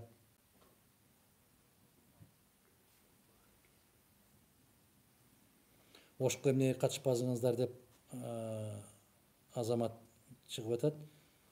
Ошто шайлоо болуп аткан жок да. Ошто цирк болуп атат. Ошто спектакль ойноп атат. Ал спектакльга куурчак эмеспиз биз. Мен ошол эмес, бүтүндөй жергиликтүү шайлоолордогу ошо шайлоолордун баарына элге кайрылат элем. Өзүңүздөрдүн пикириңиздерди билдирип коюңуздар. Момундай арамдыкка жол бербейбиз деп. Кайсы партия катышып аткан болсо ошолордун бүт баарына каршы добуш бериңиздер. Ошону менен революция жасаган болосуздар. Ассаламу алейкум байке. Доллар боюнча сүйлөп бериңизчи. Эмне үчүн мынча көтөрүлүп жатат дейт. Бул чабал биз өзүбүз камсыз кыла албаганыбыздын кесепетинен доллар көтөрүлүп жатат. Себеп бүт тамак аштардын баары сырттан келип атат, тилекке каршы. Кезинде айттым эле, азык түлүк коопсуздугуна караган киши жок деп. 3-4 жыл башта аябай каттуу коңгуроо какканбыз. Мына азыркы депутаттар сырттан келген унга төлөмдөрдү алып салышкандан кийин биздин Кыргызстандагы буудай өндүрүүчүлөр өтө каттуу жабыр тартып, биздин мамлекеттик бюджет 1,5 миллиард сомдон ашык зыян тарткан. Ошондон бери биз өзүбүз ун менен башка бир азык түлүктөр менен камсыз кыла албай калганбыз ушул мыйзамдын кесепетинен. Ошондуктан чегара жабылса эле ушундай коку эртеңки күнүбүз эмне болот экен деп кетебиз. Биз жок дегенде азык түлүк менен өзүбүздү камсыз кыла турган өлкөбүз го. Бирок сабатсыз бийликтин кесепетинен ушундай болуп атат, тилекке каршы. Доллар көтөрүлүп атат. Бардык нерсени долларга сатып алып атабыз. Камаров деген мырза ошко чакырам дейт. Макул. Маскабыз кана дейт. Кинорам дейт. Маскабыз. Кайсы маска? Эгерде жанагы маска тагып алып көчөдө эмне таккандардай болуп жүргөн десеңиз, Мадумаров маска такпайт. Ассаламу алейкум. Сиз кандай жол менен болсо дагы бийликти алышыңыз керек? буга чейин канча шайлоодон алдандыңыз дейт. Мен алданган жокмун. Шайлоодон шайлоочу алданып калып атат. Нурбек мырза аша чыгабы же чыкпайбы дейт. Сиз форумда жүрдүңүз эле. Мен форумга өмүрүмдө басып барып кире элекмин мен. Жаныбек мырза ушу билбеген нерсени жазбасак. Мурда чоң кызматтарда иштеп жүргөндө эмнеге ушинтип аракет кылган эмессиз? Чыңгыз Бактыбекович дейт. Мен жогорку кызматтарда иштеп жүргөндөгү бүтүргөн иштердин кабар алууну кааласаңыз, Чыңгыз мырза, ошол менин видео архив документтерди карасаңыз, ошол жерде бүт Модумаровдун жасаган иштери, сүйлөгөн сөздөрү ошол жерде баары бар. Адахан агай, кыргыз тилин кантип өнүктүрөбүз? Кыргызча сүйлөп баштаганда өнүктүрөбүз. Кыргыз болгондо өнүктүрөбүз. Кыргызча сүйлөгөндө так даана жеткиликтүү кылып сүйлөгөндө үйрөнгөндө. Кыргыздар папа мама дегенди токтоткондо. Кыргыздар подружкама же болбосо баягы корешиме деген сөздөрдү токтоткондо. Кыргызча сүйлөгөндө кыргыз тилин өнүктүрөбүз. Бөтөн башка бирөөлөрдөн талап кылыштын кажети жок. Биз 80%га жакын улутту мамлекетте биз түзөбүз. Бирок кыргыз менен кыргызча сүйлөтпөй, кыргызча сүйлөшпөй курутуп атпайбы? Папуля, мамулялар көбөйүп атпайбы? Атулялар. Сиз бир интервьюда, эгер мен президент болуп калсам, кыргыз элинин кредитин баарын кечиктирем деп айттыңыз эле. Канчалык чындыгы бар?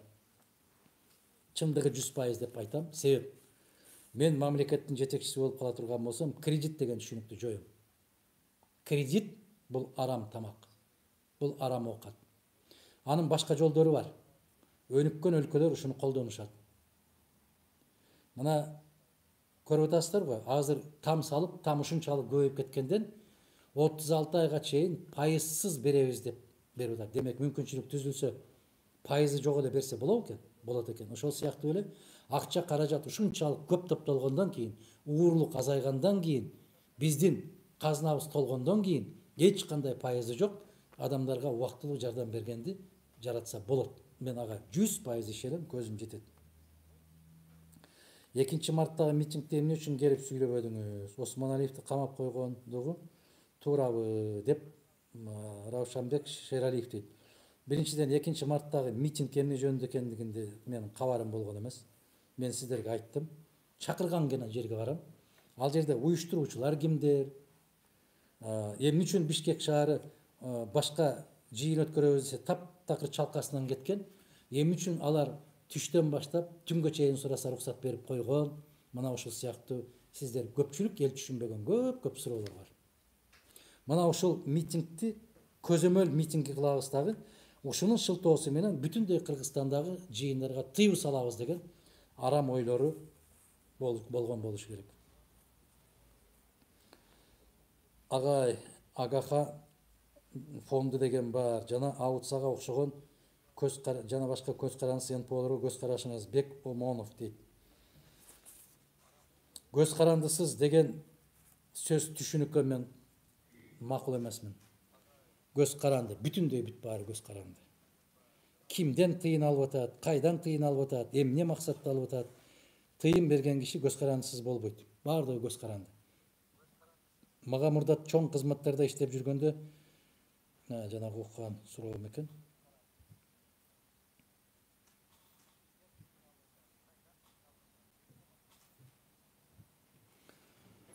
Муну түшүп аткан суроолордун көпчүлүгү кайра кайталанып атат. Ошондуктан мындай кылалы, урматтуу замандаштар. Биздин эфирге чыкканыбызга 1,5 саат болуп атат. 1 саат 28 мүнөт болуптур. Азыр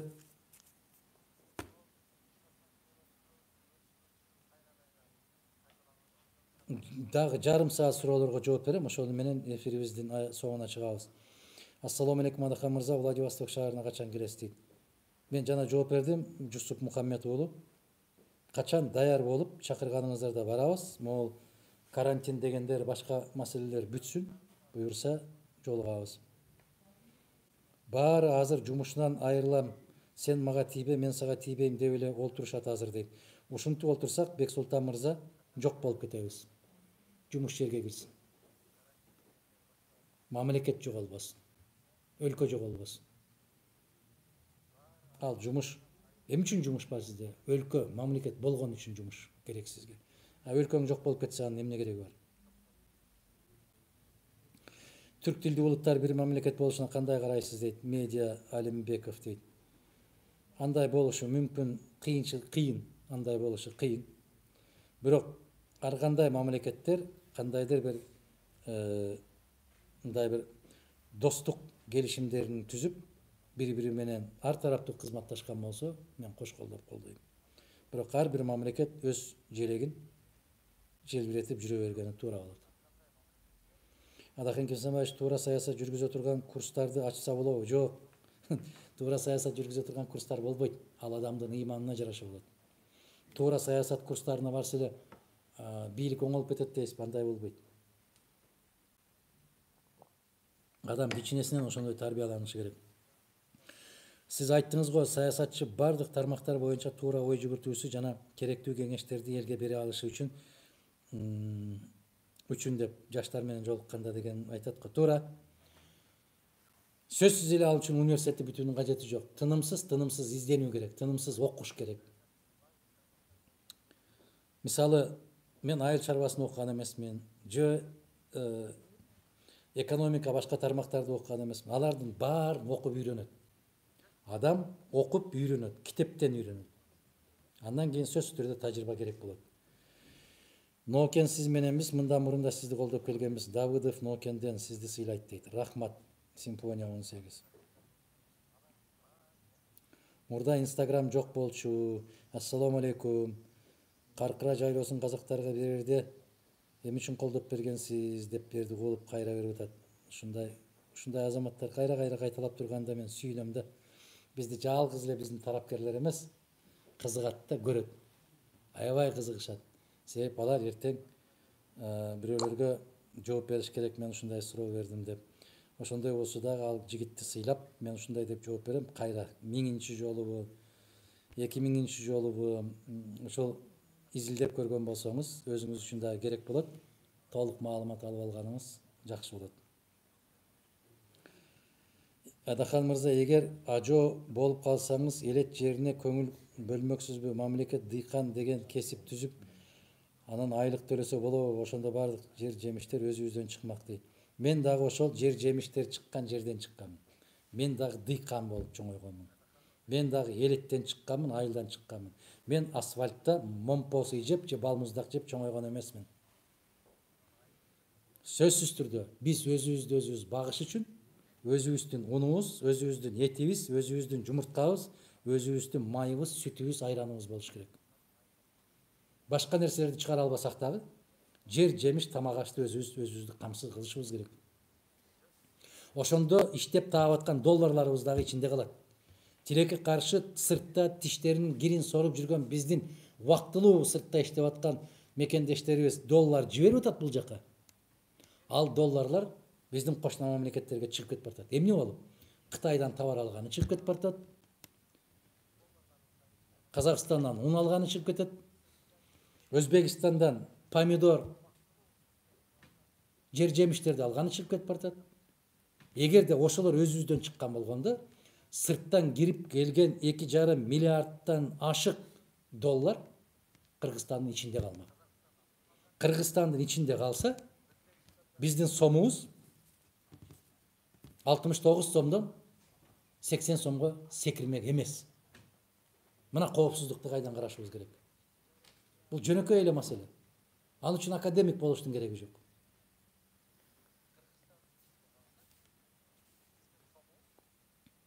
Ассаламу алейкум, Абдибаит уулу дейт. Суроомду кечеден бери даярдап олтурдум эле, Адахан агай көрбөй калды жазганымды дейт. Көрүп окуп атпаймынбы? Абдибаит мырза, сурооңуз жок экен, тек гана көрбөй калды дейт. Сизди аябай сыйлайм. Даткайым деген айым жазып атыптыр. Сиздин президент болушуңуз канча жылдан бери каалайм, добуш берем, но деп берип коюптур. Но деген жерде да, ушу баардык баракет ушу но деген жерде. Даткай майым, сизге чоң рахмат. Кудай буюрса аз калды. Балдарыбыздын, мекенибиздин жаркын келечеги үчүн дайым сизди колдоп келем жана колдой берем. Ишиңизге ийгилик. Максатбек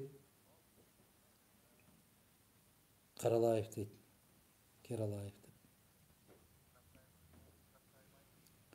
Эркин сурап атат. Вы будете участвовать в выборах в ЖК дейт. Даст Бог. Доживем до этих дней. Обязательно будем принимать участие. Не от того, что мы хотим бороться, а от того, что мы неравнодушны к судьбе нашей страны. У нас есть свои видения развития нашего государства. Для реализации своей программы наша партия Бүтін Кыргызстан будет принимать участие на выборах активнейшим образом. Эл сизди 100% колдойт, бирок тилекке каршы башка жак чоң роль ойноп жатат да. Ошо башка жактын башын башка жакка буруп коюш элибиздин колунда. Мен айттым го, революция жасаш болобу? Болот. Шайлоо күнү жасап коелу. Бишкек потолок дейт. Ассаламу алейкум байке, доллар боюнча сүйлөп бериңиз. Айттым. Адахан агай, канткенде парламент бир муштум болот. Можубаев. Парламент партиялык эмес, элдик болгондо бир муштум болот.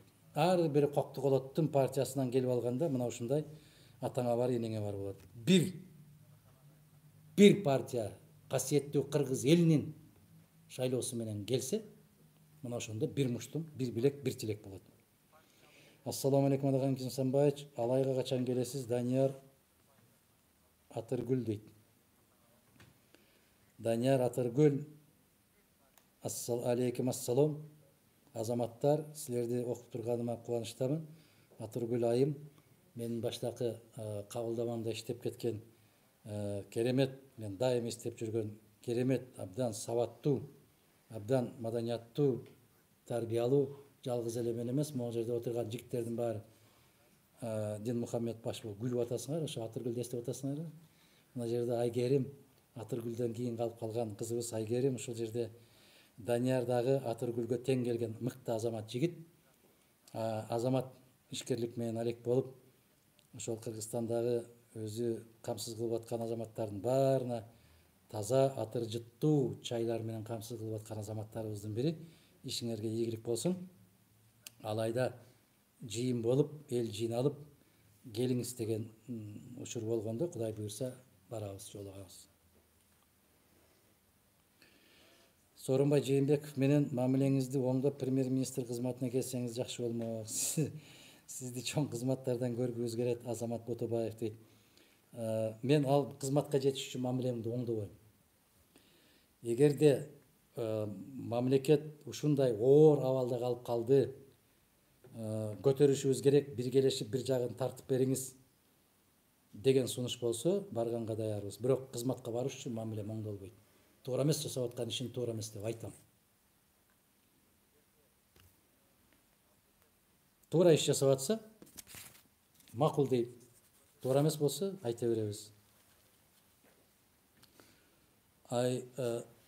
Абдубайит уулу кайра берип атыптыр. Өзүнүн добушун болбогон 2000 сомго саткан адамдарга жеткизип коюңузду суранам. Бир жылда 365 күн бар экен, 5 жылга көбөйтсөк 1825 күн болот экен.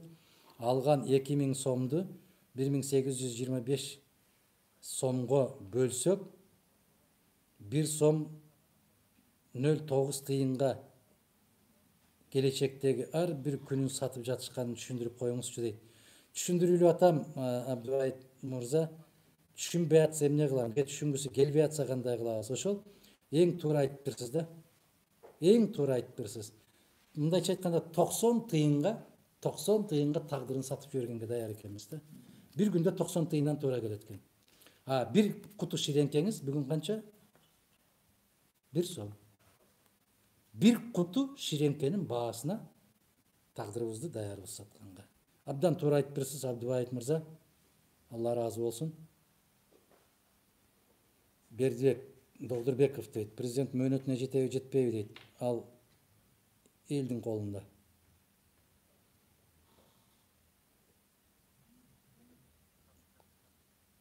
Кыргыз саясатчыларынан чоң свалкага айланды, кантип тазалайсыз дейт Тынчтык. Кыргыз саясатчылары чоң свалкага айланды. Аны мен тазалабайм. Аны тазалыкты каалаган эл шайлоодо ошолордун баарын свалкага ыргытып туруп, шайлабай коюп, жаңы таза инсандарды алып келген болсо, ошондо ал саясатчылардан мен эле эмес, сизди баарыбыз кутулабыз. Кинорам дейт, качан адам болобуз? Качан адам болууну кааласак, ошол күнү адам болобуз. Ассаламу алейкум, Чубак ажы айтты го, акылыңар жетпесе саясатты деп сүйлөбөгүлө деди го дейт. Туура айтыптыр. Ар бирибиз акылыбыз жеткен жерге барып, акылыбыз жеткенди сүйлөсөк гана абдан жакшы болот да. Ошол Чубак ажынын ушул пикирине кошулам. Азыр эсимде жок, бир акылман ушинтип айтканда, ах, какая бы была тишина, если бы каждый говорил то, о чем он знает деп. Мындайча айтканда, ар бир киши билгенин гана сүйлөгөн болсо, ааламда канчалык тынчтык болмок деп айткан экен. Бүгүн андай болбой атат, ызы чуу көбүрөөк. Адаханагай, социалдык тармактарды колдойбуз деп көкүрөк какканыбыз менен шайлоого келгенде 1000 сомго азгырылып жатабыз. Өзүңүздүн оюңузду айтып коюңузчу дейт Кубат Эшназаров дейт. Кубат мырза, мен деле ушуну айтып келатам. Бекем бололу, напсибизди тыялы, тазалыкты каалаган болсок, өзүбүз таза болсок, биз таза бийликти курганга толук мүмкүнчүлүгүбүз бар деп. Кубат мырза, пикириңизге толук кошулам. Бирок быйыл өзгөчө үмүт бар. Себеп ойгонуу, момундай кыймылдоо. Кечээ Москва районуна барганымда, Чүй областынын Москва районунда Сапар мырзаны билесиздер, көбүңүздөр кайдыгер эмес азаматтарыбыздын бири, дайым ар кандай маселелер боюнча пикирин билдирип турган аксакалдарыбыздын бири. Ошо киши Москва районунда биз алданбайбыз деген кыймыл түзүп атабыз дейт. Мен аябай кубандым. Эми алданбайбыз деген кыймыл. Эл төмөн жактан өздөрү чыгып келатат. Эми алданбайбыз. Эми 1000 сом, 2000, 5000 сом менен алдай албайсыңар. Бир кесе тамакка алданбайбыз дегенде төмөн жактан ушундай демилге чыгып атканы мага аябагандай чоң жакшы үмүттөрдү пайда кылды. Кудай буйрса оңолобуз.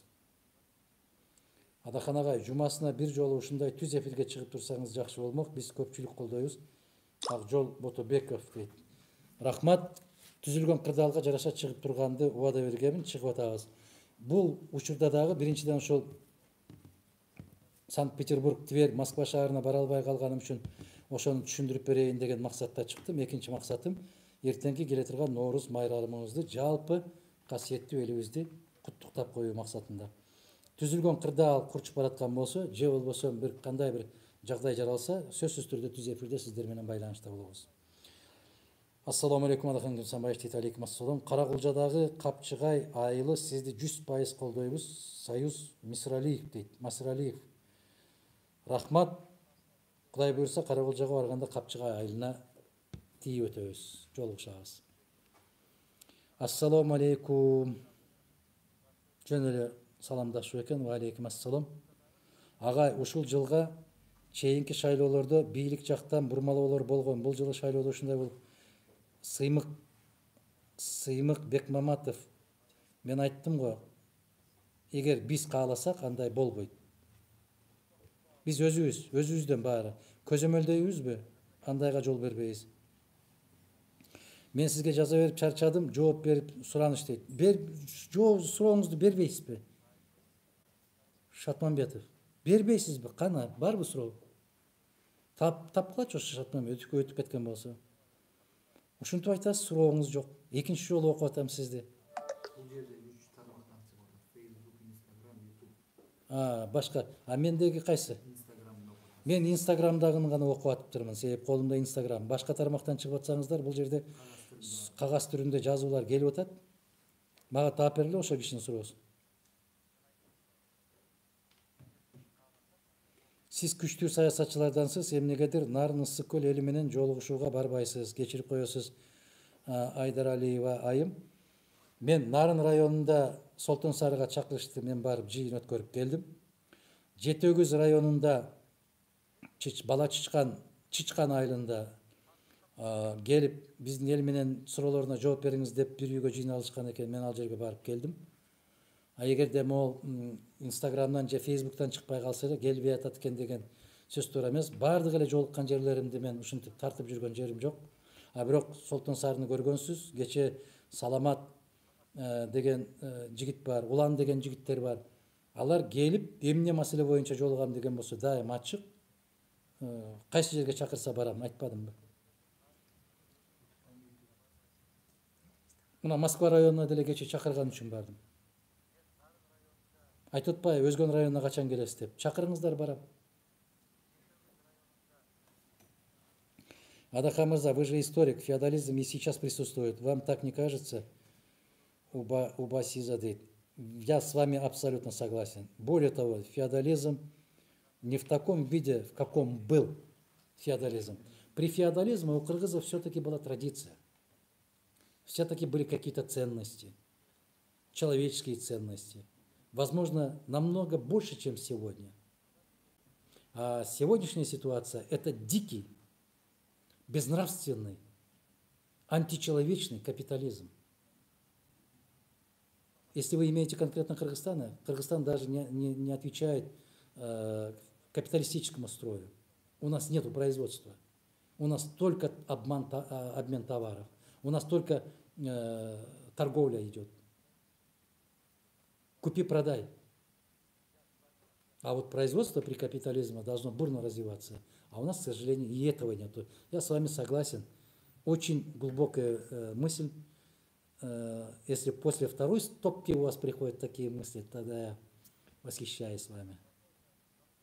Молодцы. Очень правильный, точный диагноз. Дикий капитализм.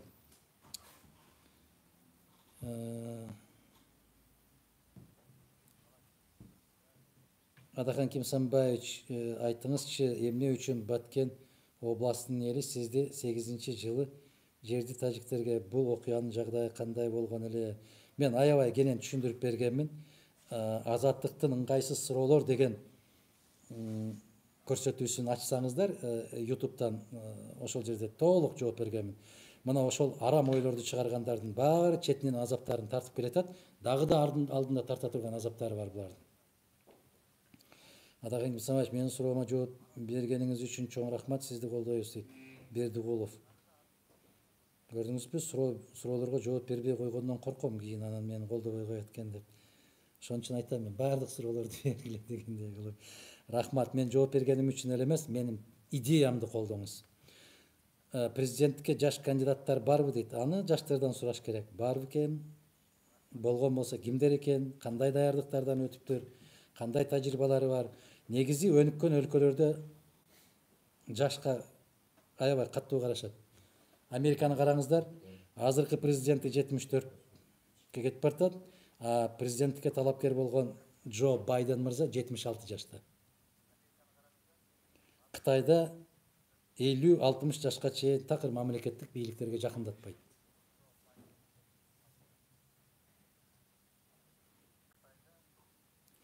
Иншаллах түз эфир берип турганыңызга да ден соолук ишиңизге ийгилик дейт Канатбек. Алай району биз сизди колдойбуз. Качандыр бир келип кетишиңизди күтөбүз. Руслан Аматбеков дейт. Кудай буюрса, Руслан мырза, барабыз, жолугабыз. Жакында Чоң Алайга барабыз деген биздин талапташтарыбыз бар. Алар барып келишет. Андан келгенден кийин буюрса, өзүбүз дагы жолубуз түшсө барып каларбыз. Сизге ден соолук, узун өмүр, бакыт, күч, кубат каалайм.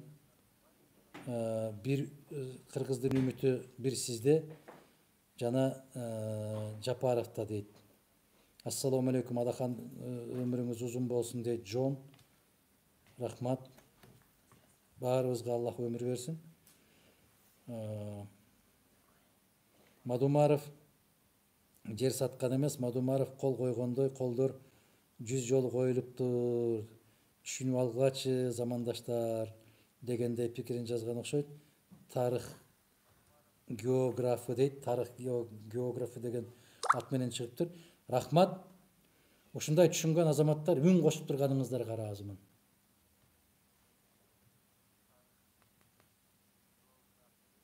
Калыс Муктарбек уулу дейт. Стопкадан согуп жаткан экен деп кимди эмне кылып атат билбейм. Орусча суроого кыргызча жооп берсеңиз болбойбу дейт. Эгер орустар чыгып сурап аткан болсо, мен сөзсүз түрдө алардын укугун сакташым керек дагы. Кандай тилде келген болсо ошондой жооп беришим керек. Мен жана айттым го, Кутман Талапкеров, биз биринчи өзүбүз кыргыз бололу, биринчи өзүбүз кыргызча сүйлөйлү, биринчи Атоля Папуляны токтотолу, андан кийин башка бирөөлөрдөн талап кылалы деп. Мага ошондой кайсы тилде келсе, ошол тилде жооп беришим керек. Коррупциянын өсүшүн демократияга байланыштырса туура болобу дейт. Жок, жапайы демократияга болот. Бул ахлакратия. Коррупция мыйзам жок деген жерде болот. А демократия деген мыйзам каттуу иштеген жерде демократия болот. Бул эки башка. Коррупция бул мыйзам түп тамыры менен жок. Жапайы өлкөбүз деген жерде коррупция болот. Бардык маселени милицияга кириш үчүн милициянын өзүнө акча берип аткандан кийин эмне дейсиздер? Дарыгерлердин өздөрүнө акча берип атканыңыздардан кийин эмне дейсиздер? Соттор сот болуш үчүн акча берип сот болуп аткандан кийин эмне дейсиздер? Ушул өлкө болобу?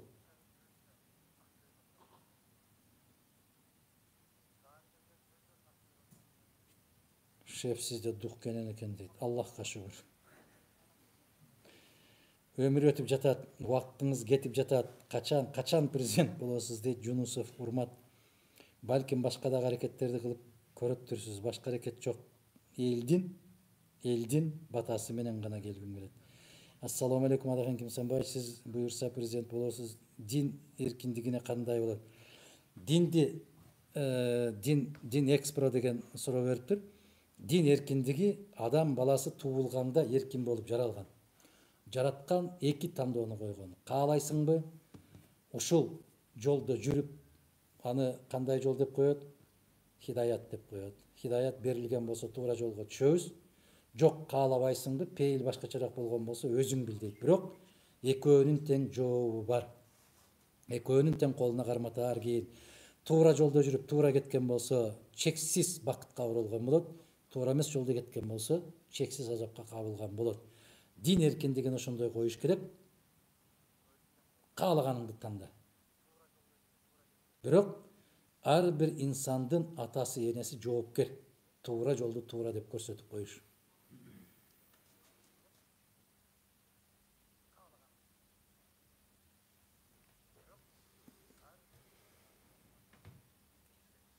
Залкарбек деген кумкалла дейт.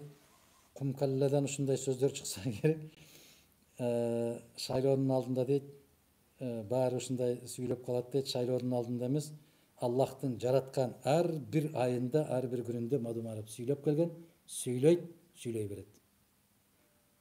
Сиз айткан кумкаллалар 5 жылда баягы лотос гүлүнө окшоп суудан чыгып гүлдөп чыгат дагы, анан кайра бир айдан кийин чуңкуп суунун астына кирип кеткен, алар башкалар. Туура баамдагансыз, туура баа бериптирсиз. Адахан Кимсанбаевич, эмнеге улуу балаңыз вечно өзүн казак сезе берет? Челси Абрамович дейт. Суроо ошондой ат болобу, Челси Абрамович. Казакстандын байрагын коюп интернет баракчасына же кыргызмын дегенден уялабы дейт. Өзүн казак сезе бергенин мен көп жерден көргөн жокмун. Бирок ошол казак жанагы бокс кол эмнесин деп коет? Кол кабында казактын символикасы менен жүргөндүгүнө мен да абдан нааразычылыгымды айтам. Туура эмес. Ар бир инсандын өз жери, өз эли өзүнө куттуу кылсын деп айтам. Эгер угуп аткан болсо, ушунан жыйынтык чыгарып алат деген ойдомун. Эгер менин көзүмдөн жашырып барып башка жерден коюп жүргөн, улантып аткан болсо. Мурунку шайлоолордо Баткен областы жакшы бир көрсөтүштү көрсөтөт эле, акыркы учурда андай болбой калган сыяктуу, эмне себеп болду дейсиз? Акыркы учурларда баягындай көз боемочулуктар аябай кандай күчөп кетти. Ушунун кесепети. Экинчи себеби дайым Баткен областына барганда мен айтчу элем, могу акчага сатылуу деген сасыктымоодон дагы өткөн грипп ушул биздин Баткен областыбыз ушунан аман калды. Ушул жерге дагы ошол сасыктымоо келбес экен деп. Бирок ошол элди угулап ошол жерден сасыктымоону таратканга аракет кылгандар дагы толтура. Алардын дагы кайсы бир деңгээлде таасири тийип аткандай. Чолпон сурап аткандайбыз. Кудайга шүгүр. Калыс Муктарбек ошон үчүн топкадан согуп туруп суроо бергиле дейт. Кудай сактасын андайдан. Ошого жакындабай эле койгулачы Калыс мырза. Ага кызыкпагыла. Билал, ассаламу алейкум. Адахан агай, сиз элдик президентсиз дейт. Рахмат. Белекова, ассаламу алейкум. Валейкум ассалам. Чыңгыз Бактыбеков, өзүңүздөн башка кимди көрө аласыз жаштардан президенттикке дейт. Мезгили келсин айтабыз. Жаштардан аябай керемет азамат жигиттер, кыздар чоңоюп келатат, өсүп келатат. Биздин бүтүн Кыргызстан партиясын карасаңыз, жалаң ошол жаштардан куралган команданы көрөсүз. Өткөндө бирөө сурап атат, командаңыз барбы деп. Команда ошол жердеги жүргөндө 5-6 азамат жигиттер, ар биринин ошол өздөрү сыяктуу достору бар. Ошолор команда болот. Өмүрүңүз узун болсун, жараткан Аллах Таала сактасын. Байгазы, рахмат. Баарыбызды Аллах өзү сактасын. Токтогулдан сизге чоң салам, аман болуңуз дейт Мирбек, рахмат. Баарыбыз аман бололу. 5 мүнөт калды. Гүлмира Калмаматова, Кудайым колдосун дейт, рахмат. Алмаз мырза, Адахан деген атыңызды чечмелей кетсеңиз, баламдын атын койсомбу деген үйдөгүлөр каршы болуп атат дейт. Алмаз мырза, Адахан дегенди мындай чечмелеп көрсөңүз, тазалыктын падышасы деп чечмеленет. Адалдык хан деп, өзү негизи Адал хан деген сөздөн муну чечмелегенде биздин Кыргыздын көптөгөн биринчи жетекчилеринен баштап карап көрсөңүз, Жусуп Абдурахманов деген дагы. Жусуп деген бул Юсуф алейхиссалам, Юсуф пайгамбардын атына коюлган. Абдурахман деген фамилиясы, Абды деген кул, Рахман деген Аллахтын 99 сыпатынын атынын бири. Мындайча айтканда Аллахтын кулу деп. Же Абдыкерим Сыдыковду караңыз. Абды деген кул, Керим деген Аллахтын 99 сыпатынын бирөө, Сыдык деген бул ишенимдүү деген. Бүтүндөй Кыргыздын залкар инсандарынын аттарынын бардыгы арабтардан келген. Исхак Разаков. Исхак деген бул Ибрахим алейхиссаламдын экинчи уулу, Исхак алейхиссаламды билесиздер. Исмаил алейхиссаламдын иниси. Сара энебизден Исхак туулган. Ошол Исхактын урматына коюлуп калган Исхак деп. Разак деген Аллахтын 99 сыпатынын бирөө. Разак бул деген берешен, бул берүүчү, ырыскы берүүчү деп. Ырыскы берүүчү деп чечмеленет. Ошондуктан Адахан деген сөз бул тазалыктын падышасы, тазалыктын ээси деп которулат. Сизди шайлаганбыз, дагы шайлайбыз. Ага ыйманыңызга күч кубат берсин жараткан деп Токтогулов Баймырза деп. Баарыбызга Баймырза мырза, баарыбызга Аллах рызкыбызды келен кылсын, ыйманыбызды бекем кылсын. 3 мүнөт убакыт калыптыр. Ушуну мен сиздер менен эркин эле пикиримди айтып коеюн, эркин микрофон деген сыяктуу. Башында, жолугушуубуздун башында айттым эле жакшы тилектеримди, ошону кайра кайталап кетейин. Эгер бүгүнкү бийлик чындыгында мага элимдин тынчтыгы, элимдин ден соолугу кымбат деген болсо, эгер ушул чын болсо, 12 апрелде өтө турган жергиликтүү шайлоолорду күзгө жогорку кеңеш менен бир күндө бирдиктүү шайлоо күнү деп ошол күнгө жылдыруусун талап кылам. Себеп жараткан Аллах баарыбызды коргойт. Баарыбыз маңдайга жазганды көрөбүз. Бирок жараткандын өзүнүн сөзү сактансаң сактайм. Мына ошондой илдет жүрүп аткандан кийин сактаналы. Сактанганга аракет кылалы. Сактаналы десе жанагындай un, май, чайлардын, туздардын баарын үйүбүзгө топтоп алып эмес. Тазалыкты сактап, ыйманыбызды бекем кылып, напсибизди тыйып, жараткандан жакшылыктарды гана тилеп, бири-бирибизди аяп, мына ушундай ниетибизди түздөп, пейилибизди оңдоп сактаналы. Сактануунун эң чоң жолу пейилибиздин түздүгү. Бири-бирибизге болгон мамилебиздин түздүгү. Экинчи жагы, мына ушул талаш тартыштардан улам адамдар уудууга түшө турган болсо, бул жакшылыкка алып келбейт. Мен кайрылап, шайлоо башкы милдет эмес, 6 ай кеч өтсө дүйнө оодарылып кетпейт. Сактансаң сактайм дегендей сактанганды үйрөнөлү. Мына мечиттерде жума намаздарды тыйгандан кийин кантип шайлоону тыя албайт? Же ал жерде максат башкабы? Эгер ниетибиз түз болсо, бийликтегилердин биринчи кезекте ушул маселени чечиш керек. Экинчи жагыбыз өзүбүздүн напсибизди тыялы, урматтуу замандаштар. Жаңылануу, Ноорус күн менен түндүн теңелиши келет. Караңгылык чегинип, жарыктык өз күчүнө ээ болуп келаткан күндөр. Мына ушул караңгылык менен караңгылыктын кетүүсү менен Кыргызстандагы бүтүндөй арамдыктын кетишин тилейлі. Жамандыктардын баарын кетишин тилейлі. Ушул жыл менен кошо биздеги терс касиеттердин баары кетип, жаңы жылыбызда Ноорус күнүнөн баштап биз жаңылануу жолуна түшкөндө үмүт кылалы, ушуну тилейлі. Ушул жылдан тарта напсибизди тыйып, өзүбүз тазаланып, үй бүлөбүздү тазалап, кошунабызды тазалап, баардыгыбыз таза мамлекетти курганга, жараткандын алдына жүзүбүз жарык барганга аракет жасайлы. Бардык пейилден. Асманыбыз ачык болсун. Элибиз аман, дасторконубузда нан толуп, ырыскыбыз жайнап, жараткан өзү кайыптан болгон казыналарынан берекелерин төгүп турган күндөрдү насип этсин. Жамандыктардын баарынан жараткан өзү сактасын. Бири-бирибизге эриş аркак болуп, жөлөк таяк болуп, ынтымакта асманыбыз ачык, жерибиз бүтүн, элибиз ток болгон замандарды кечиргенди жараткан маңдайыбызга жазган болсун.